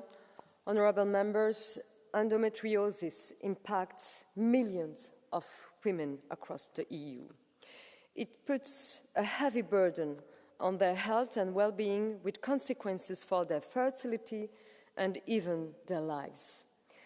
This, in turn, has a wider impact on gender equality and on women's employment. The Commission adopted the roadmap for women's rights on International Women's Day this year. One of its key principles is to ensure high standards of physical and mental health for girls and women by taking into account their perspective and needs throughout research, health, policies, and actions. Some EU countries have launched respective national actions, like France, like Ireland, and Spain. These actions reflect the fact that responsibility for health and social policies and for healthcare services lies with member states. Union action complements national health policies. We do this, for instance, by helping member states share knowledge and coordinate between themselves. For a long time, the EU has supported research into new treatments to improve citizens' health.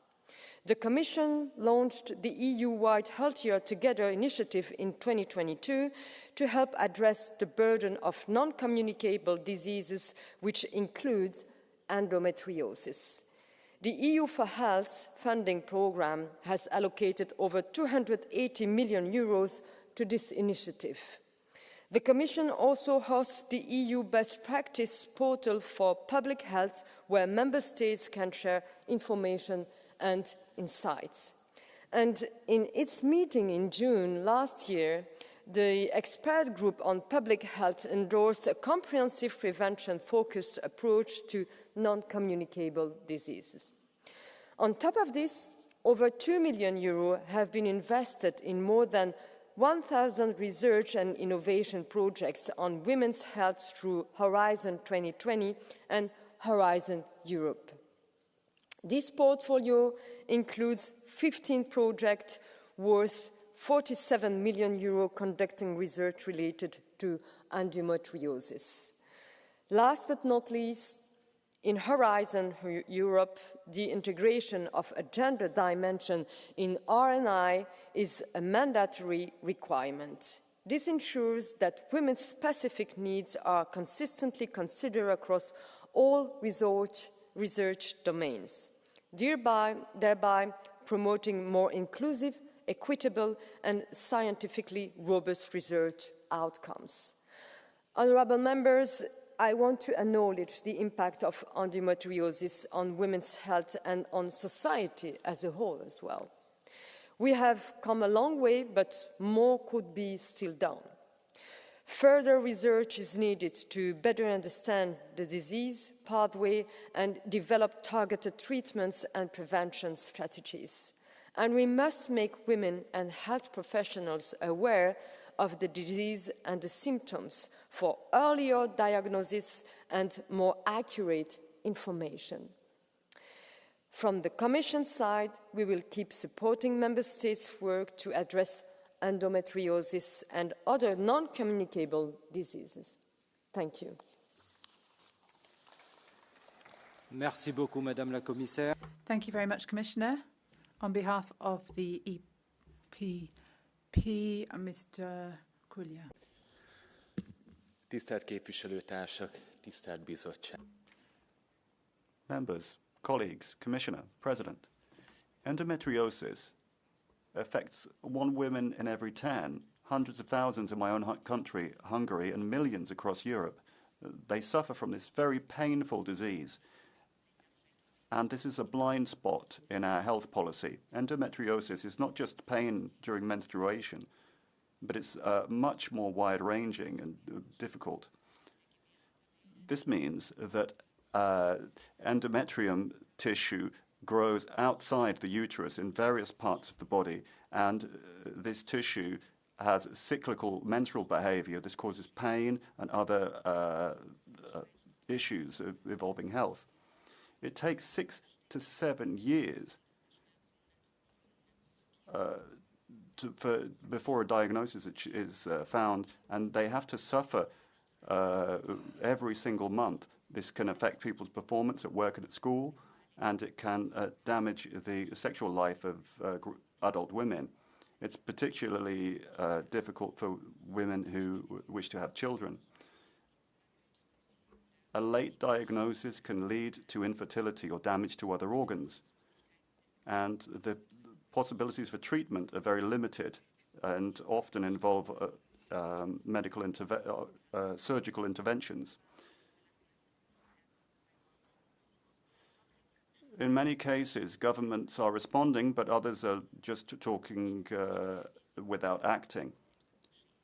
The Hungarian government, for example, has been talking about this issue, but have not talked about reducing tax on the products and treatments required. There is a lack of modern diagnostic technology, and in many cases, you have to wait for years before you get an examination by a specialist. This leads to a great deal of inequality. A true family-friendly policy has to start with women's health, and the EU has to stand by the side of the affected women, ensuring that they have access to care and early diagnosis. That ensures that all women across the EU have the same chances in life. Thank you very much. Thank you. The next speaker is Mr. Andriukaitis.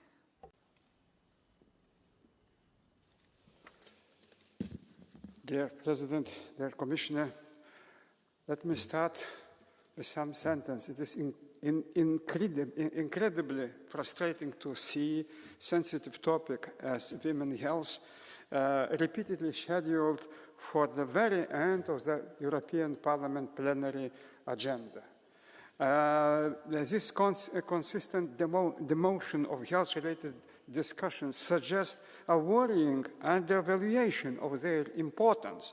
Why are these vital conversations related to health being marginalized in this way, and not only the first time, putting on the last, on the end of plenaries? Such important topic.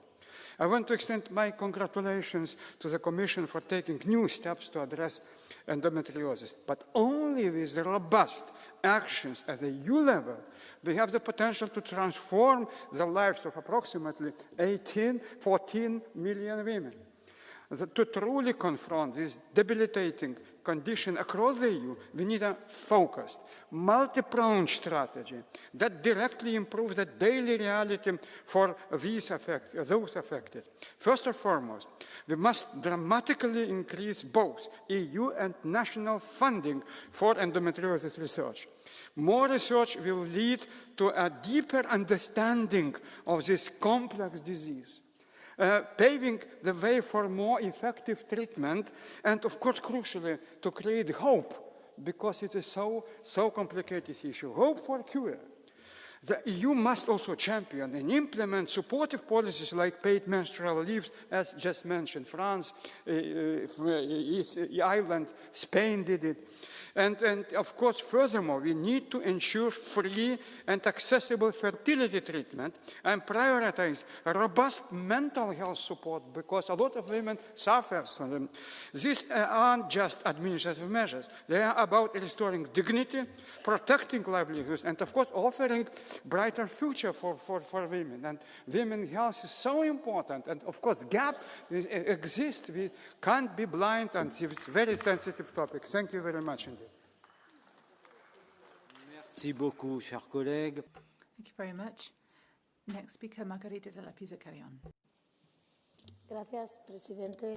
Thank you, Mr. President, Commission, ladies and gentlemen.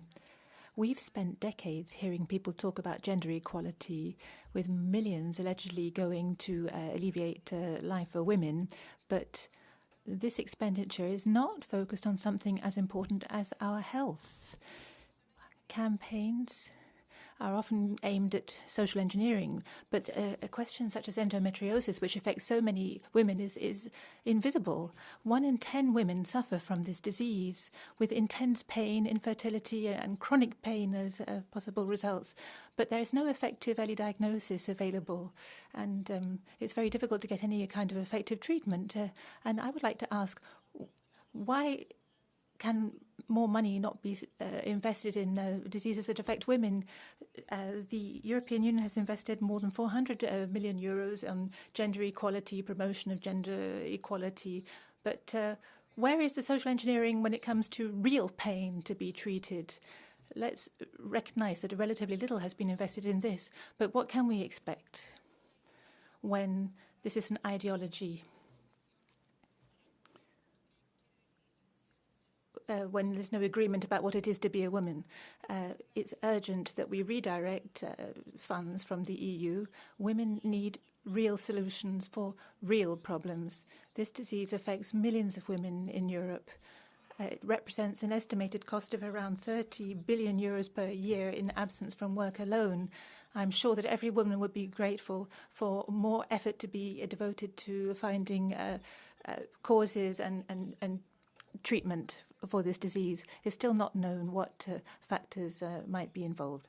Thank you. Merci beaucoup. Chiara. Thank you. Chiara Gemma. Presidente. President, Commissioner. You might be called a hypochondriac or said you've got a low pain threshold. These are the kind of thing that women hear all of the time. This very superficial, derisory statements. But this is a very painful disease. Endometriosis affects 40 million women in Europe. And it means for many women it is painful even to be sitting up. Migraine or menstrual pains, even infertility can be the consequence. This is an invalidating illness, and it has to be taken into serious consideration. If this affected men at the same prevalence, we would already have uniform guidelines in place, early diagnosis and guaranteed access to care and protections in the workplace. But for women, there's nothing. It's high time that the European Union recognized endometriosis as a public health priority and started to promote a European strategy. We need more research, we need more information for doctors, and we need specific policies to recognize the rights of women who are suffering. And that includes workplace rights. We cannot simply allow millions of our citizens suffering invisible pain.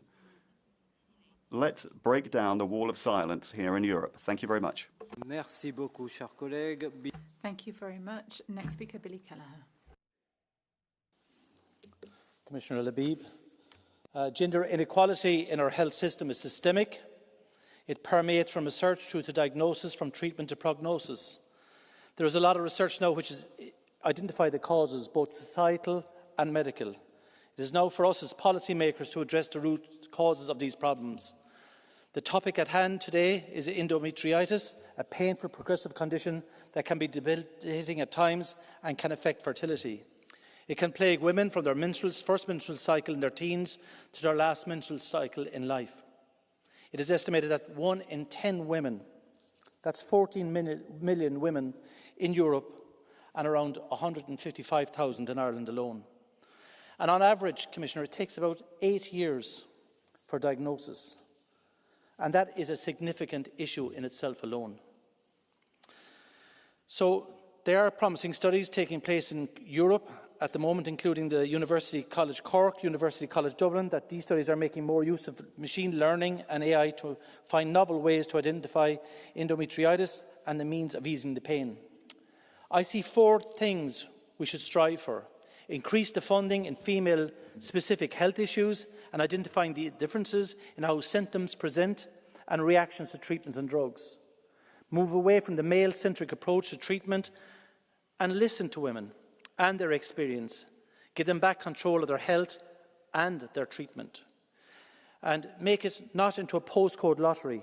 Have common guidelines for treatment and for gender-specific health issues across the EU. And eliminate the taboo. Many gender-specific health issues are marred in stigma and secrecy. Society needs to work to eliminate this stigma, and we can start by enshrining sexual and reproductive health rights in the EU Charter of Fundamental Rights. Commissioner, I do have to say that I'm worried sometimes from the tone of debates in this House, and coming from some in the Commission as well, with regard to reproductive and sexual health rights for women. There can be no backsliding on this. There can be no weakening of a fundamental principle that a woman has a choice. And it is non-negotiable from my perspective. And I do find, in terms of debates in this House, a disturbing drift to undermine all that we've achieved to ensure that women can make that choice. From an Irish perspective, we had this debate. We had a debate in where we had to move from a very restrictive, aggressive view of a woman's entitlement to abortion services, where it was completely banned by our Constitution, to a point where we now facilitate and support choice. But I do detect at times, particularly in this House, and from the right, may I say, that they are trying to undermine and row back on that. I hope the Commission and this Parliament will continue to stand up and vindicate sexual, reproductive and health rights for women across the entirety of the Union and promote and facilitate the basic principle of women having a choice. It is, in my view, a fundamental aspect of what we are as a European Union in terms of ensuring that women are put first and centre in control of their lives. So while I support and ensure that we find funding for endometriosis in terms of research, I think the broader issue of ensuring that women are put at the centre of health and sexual reproductive rights is a fundamental principle on which I or my group will not bend. Thank you, Commissioner. Merci beaucoup. Thank you. Next speaker is Majdullin Spay. Madame la Commissaire, Monsieur le Président. Commissioner, President, colleagues, 1 woman out of 10 in Europe lives with endometriosis.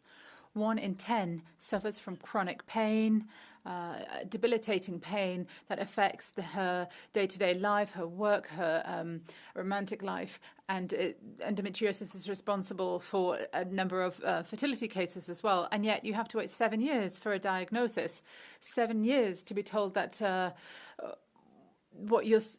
understand what you're suffering from, suffering in silence. This is not acceptable. Imagine if this affected men. Every month they felt a pain similar to giving birth without an epidural. There would be a European plan, there'd be huge amounts invested. But 10% of Europeans affected have not had this opportunity. Although some progress has been made, it doesn't seem to be going to get better soon.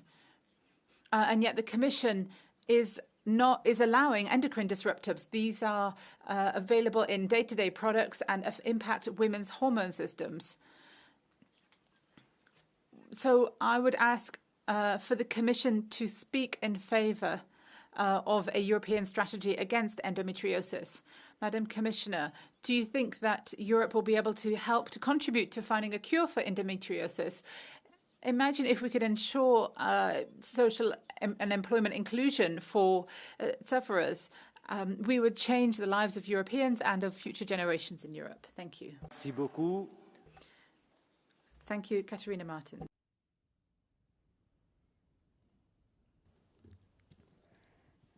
Obrigada.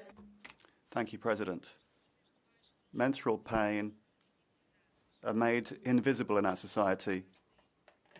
And endometriosis is a further expression of the inequality imposed by patriarchal society that undervalues women's health. We have to combat this. When the endometrial tissue grows outside the uterus, menstruation can be very painful. In many cases, it's incapacitating pain. It's a chronic debilitating illness that has a serious impact on quality of life, including fertility.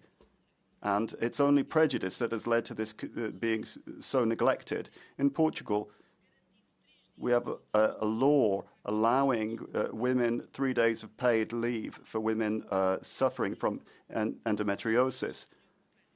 The recent news is very worrying. Not only are there employers who refuse to follow the law, but there are doctors who refuse to sign the certificate required, and schools that are not accepting it as a justification for pupil absences. This is pure prejudice. But this prejudice extends across Europe. 14 million European women suffer from endometriosis, but there's still a lack of research.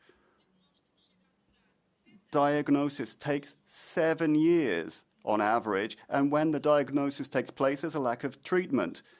So this can only be explained by prejudice. Patriarchal prejudice is everywhere, including in the health system.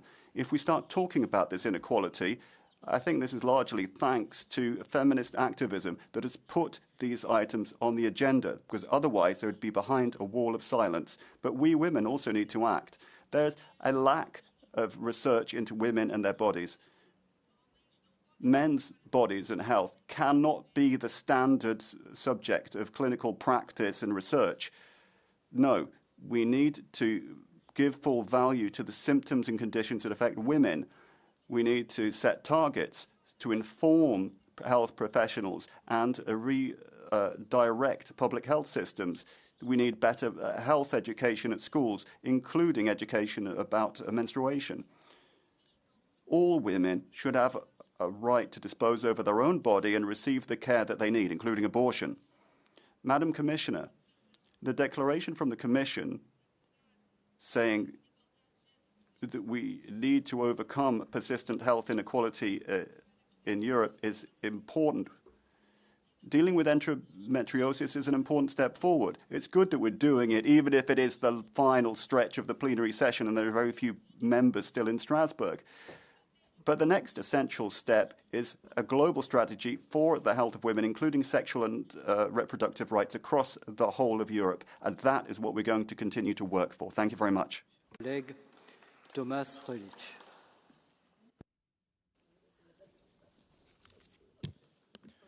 Frau Kommissarin. Madam Commissioner, Mr. President, I know people who suffer from endometriosis in my circle of friends and family, and I was really shocked when I found out more about this. Up to 15% of women in Europe suffer from this. This could be easily 1 in 7 children, women, and these are serious symptoms. Chronic pelvic pain, risk of infertility. Many women wish to become mothers but are prevented from this by endometriosis. Is there anything better in the world than having children? As a proud father of a daughter, I can say, no, there is nothing finer. So the frustration of such wishes for women can lead to serious mental suffering as well as the economic damage done by leave of absence, which causes losses of around 50 billion euros a year. It's all the more surprising then that so little is being invested in research into this disease. In Germany, up until 2022, only around 500,000 euros had been invested over decades. That is really nothing. Things have improved a bit since 2022, but still far too little is being invested where we bear in mind the sort of nonsense that the German government is happy to spend money on. At European level, the situation is not much better. 0.02% of research is into endometriosis at European level. That's much too little. So I think the wrong priorities are being pursued at the expense of women, at the expense of health, at the expense of democracy, and at the expense of the economy. So I think we need a reset, and across the board politically. That's why in June I tabled a resolution in the Parliament that members of various different political groups supported, and I would like to warmly thank them for that support. And perhaps this kind of pressure was necessary for Parliament to finally put this debate on the agenda. Research into endometriosis is chronically underfunded. We need more financial support, more research, more awareness, more awareness raising. This is really vital for all of us, and certainly the women who suffer from this have deserved more effort. Thank you very much. Sirpa Pietikäinen is next.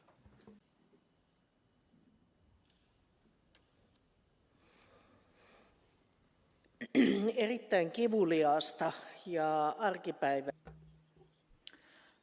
It is extremely painful and it happens on a daily basis and prevents you from living daily life because of the pain caused by endometriosis. This is something that 10% of fertile women suffer from. It's also a significant cause of infertility. It's underdiagnosed, under-researched and undertreated. I hope that this debate really works as a wake-up call, because we can clearly see the gap in healthcare treatment between men and women. Women go to the doctors less and tend to be in better condition, but they're often not treated because their symptoms aren't well understood. Men are more reluctant to go to the doctor, and yet the result is often different. Men receive better healthcare, but both men and women should be receiving good healthcare. And so that's why I hope that this debate really works as a wake-up call. In future, the Commission has to continue working on women's health. We need to have a healthcare program for women. We need specific efforts when it comes to research, treatment, diagnosis for women. This all, of course, will require training and better general knowledge about women's health amongst professionals. Women are underrepresented in healthcare, so we need to see a shared political will to tackle this problem, and I hope we will find that from this Commission. Thank you. Evelyn Regner next. Frau Kommissarin. President, Commissioner, just imagine every month you might experience such serious pain that it determines the course of your life, but nobody takes it seriously. That's the fate of millions of women who suffer from endometriosis. 10% of all women in reproductive age are affected by this. But so many people in society just don't even know what the word means. It takes, on average, 6 years to get an endometriosis diagnosis. That's a series of wrong diagnoses on the way, not being taken seriously. Menstrual pain is all too often considered just normal, but pain is never normal. Endometriosis can affect people's desire to have children. It can make dreams burst like bubbles. Women and their concerns are all too often not taken seriously by the health system. What is the gender health gap? It's time to close it now with awareness campaigns and genuine equality in the health service. Evelyn, yes, il y a un carton.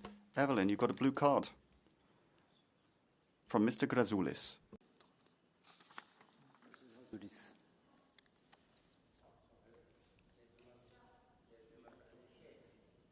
So do you need a yes? Dear colleague, I believe that all people in the EU, old people, children, women, men, are paid equal attention towards, receive equal attention. Nobody is discriminated against, treated equally. So it is really strange that women are complaining so much. Of course, attention must be paid and treatment must be provided to all diseases with no distinction between women, children, or anybody else. Now we have so many genders. We don't have women or men anymore. I mean, I tried to figure out a question out of that, but as I get it, what we need is real equal treatment of everybody in a medicine. And our situation is like this, that we're living in patriarchy, and therefore women's health is not taken seriously enough. That's what we have to work on, and of course, this has to be applied with everyone, every single person in the society. Merci beaucoup, chers collègues. Thank you very much for your response. Marie Doshi.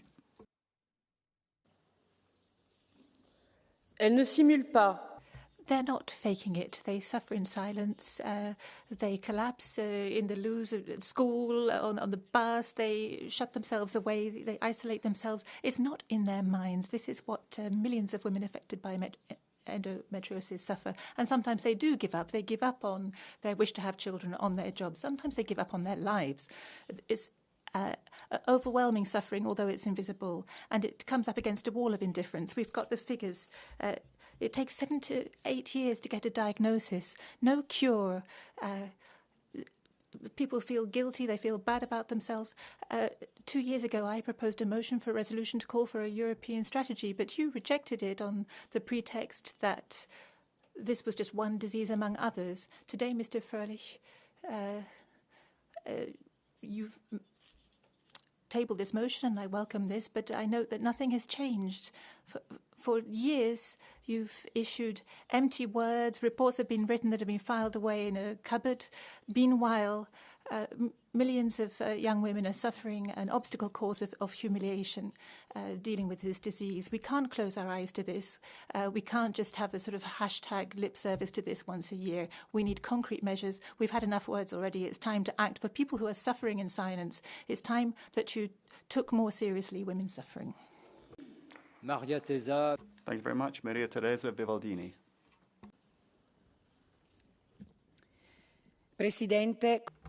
President, Commissioner, in Italy, over 1.8 women in fertile age, so under 50, have a confirmed endometriosis diagnosis. 14 million women in Europe, 200 million around the world. And so this is why we have to start to treat this as a public health problem. It's an illness that affects between 10 and 20% of women of fertile age.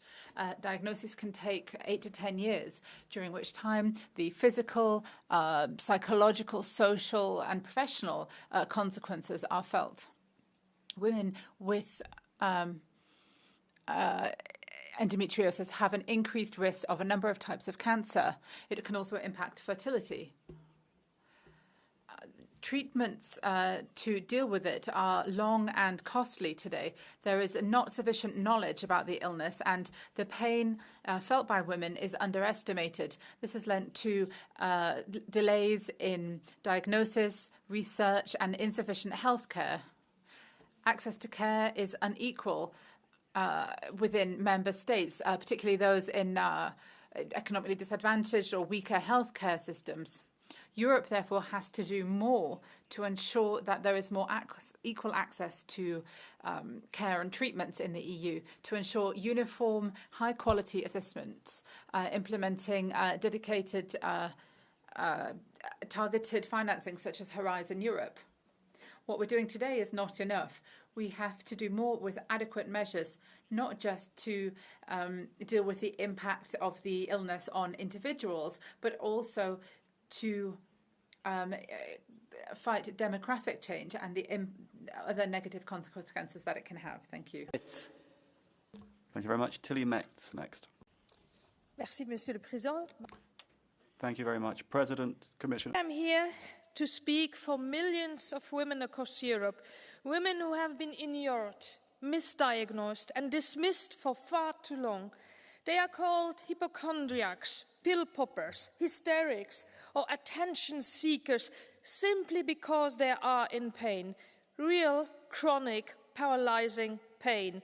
Women with endometriosis are told, that's just the way how you are. They are told pain is part of being a woman. They are told to keep on going because suffering has been normalized as feminine.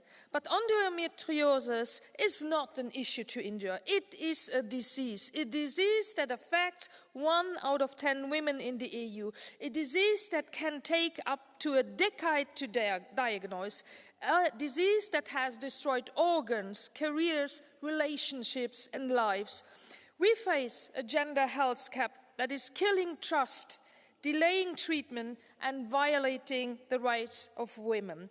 The pain of women has been underestimated, pathologized and ignored simply because it's felt by women. There is not enough attention for endometriosis. Not enough research funding goes to women's health research in general. For far too long, research has concentrated on male bodies.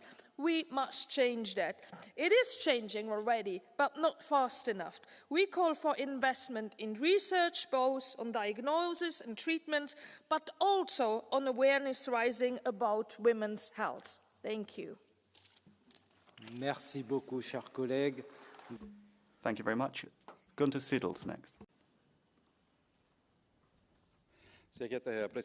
Mr. President, Madam Commissioner, we're talking today about better treatment of endometriosis, and at the same time, we're talking about a deep problem in our healthcare system. Our healthcare system is a bit biased. It tends not to take into account the female perspective enough in medicine. All too often, medicines have been designed, in prototype to deal with men's problems, and it hasn't taken account of the fact that there are differences in the effects on men and women. So really, this gender gap has not been properly addressed. We also need much more awareness amongst men about this. Any initiative that can contribute to this would be very welcome. What is also crucial is that we, as a parliament, together with the Commission, should continue to start initiatives for more research into this disease, including at a time of budget tightening. All too often, there are too many open questions. There's not enough knowledge. We have to do more. We have great responsibility for this. Thank you very much. Maria Grappini. Thank you. Commissioners, dear colleagues, of course, as my colleague was saying, this debate comes a bit late in the last day of our plenary. But we have to address this issue because it's been ignored for far too long, Commissioner. And I remember in 2023, we sent out letters and oral questions to the Commission. But still, millions of women are suffering in silence without care or adequate treatment. And this shows how deep this gender gap is when it comes to health, research, and public policies. I don't think we can ignore this reality any longer. We need investments in specific women's health. We need prevention, and we have to include gynecological diseases. You know very well that research is conducted for other illnesses, nothing is known for real. And we need access for women in rural areas, for instance, and we need to conduct prevention. It's more important than anything. Moreover, this condition leads to infertility, and we know how important the demographic decline is in Europe. So, Commissioner, I'd be very happy if you could give us a reply. What is the Commission doing? What can the Parliament do as well? We've seen that there are costs of over 30 billion euros in medical leave. And that's just one aspect, but we should also consider women's suffering. So please come up with some concrete reactions. What can we do in order to tackle this disease that is affecting women that are suffering in silence? Thank you. Thank you very much, Mrs. Grappini. I don't see any requests under the Catch the Eye procedure, so I will just give the floor straight away to Madam Commissioner Labib.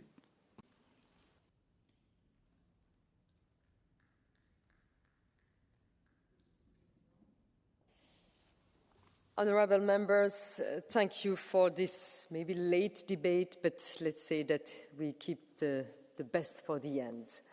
And I would like to say, first of all, that I'm glad to see so many men picking the floor with passion and awareness. Thank you, Sir Gallagher, and thank you also, Andriukaitis, for your awareness. And I'm glad also to see that we all share a common starting point, because indeed it's concerned all of us, not only women. And we want to ease the burden of non-communicable diseases. We want to improve health equity and better address specific matters of women's health. And we want to give citizens a better quality of life. The Commission is fully committed to these goals as we build a strong European health union that supports every citizen. We can invest in support and early diagnosis. We can invest in high-quality treatments and in training and educating health professionals. And we will continue working towards lifelong prevention and pursuing innovation in health, because indeed health is one of the most important treasures in our life. And yet, in recent years, it is becoming increasingly clear that we often overlook differences between women and men when it comes to research, treatments, medical care, and medical conditions. Biological differences that affect diagnosis, response to treatment, or to rehabilitation have been completely ignored.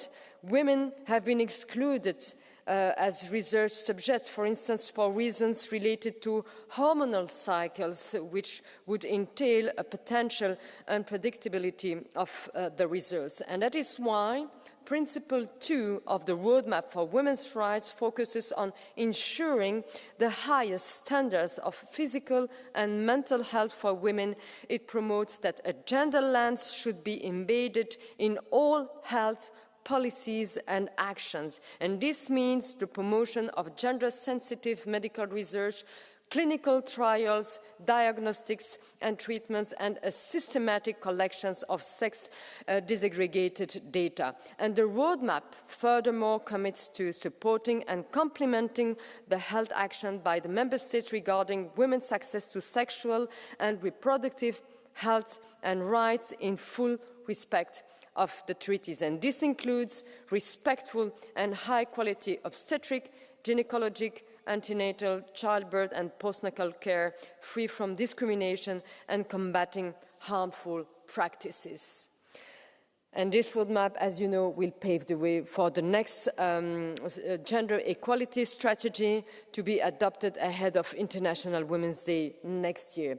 And it will be an excellent opportunity to develop concrete actions and measures that promote fairness and inclusion in health policy and contribute to creating this European Health Union. And I look forward to receiving the European Parliament's input on this matter. So let's keep up this important work together. Thank you very much. Merci beaucoup. Thank you very much, Madam Commissioner. The debate is closed. The next item on the agenda is the explanations of vote And I will give the floor to Mr. Crisan Terhes on the motion of censure against the Commission. Thank you. I signed and I voted in favor of the motion to remove Ursula von der Leyen because she needs to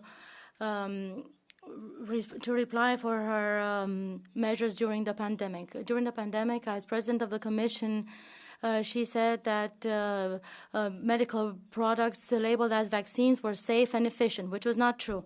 As for the efficiency, we all saw that they didn't stop the virus from being transmitted, and people who were injected could transmit the virus. Moreover, Pfizer itself acknowledged here in this parliament that they could not stop the virus from spreading. And tens of thousands of Europeans spontaneously died a few days after being vaccinated. And they had other medical issues after a while. This is ever more recognized by studies. And the contracts for these vaccines have all sorts of hidden clauses. So those who are suffering because of these vaccines don't know who to turn to. And Ursula von der Leyen must be held accountable for this. Thank you. Merci beaucoup. Thank you very much. Günther Siddel has the floor. Sehr geehrter Herr Präsident, ich habe heute President, I voted in favor of the resolution on tackling China's critical raw materials export restrictions. Yes, we need these materials to pursue the Green Deal, and also because in world trade we need to take a different direction. China has been trying to restrict the export of the critical raw materials or imposing tariffs. And this has led to a climate of distrust between the sides. We need to remember that we need a good relationship with our trade partners, but these are being demolished one piece at a time. We need to widen our supply chain so that we are less dependent on individual suppliers, but on the political world stage, we need to go back to mutual trust in world politics. Thank you. Thank you very much, colleagues. The minutes of this sitting will be presented to Parliament at the beginning of the next sitting. If there are no objections, I will forward the resolutions adopted at today's sitting to the persons and bodies named in the resolutions, and the next part session will take place from the 8th to the 11th of September 2025 in Strasbourg. I would like to wish each and every one of you excellent holidays, and I would also like to thank all of those people who have been ensuring that our sitting goes smoothly. And the session of the European Parliament is now adjourned. The sitting is closed.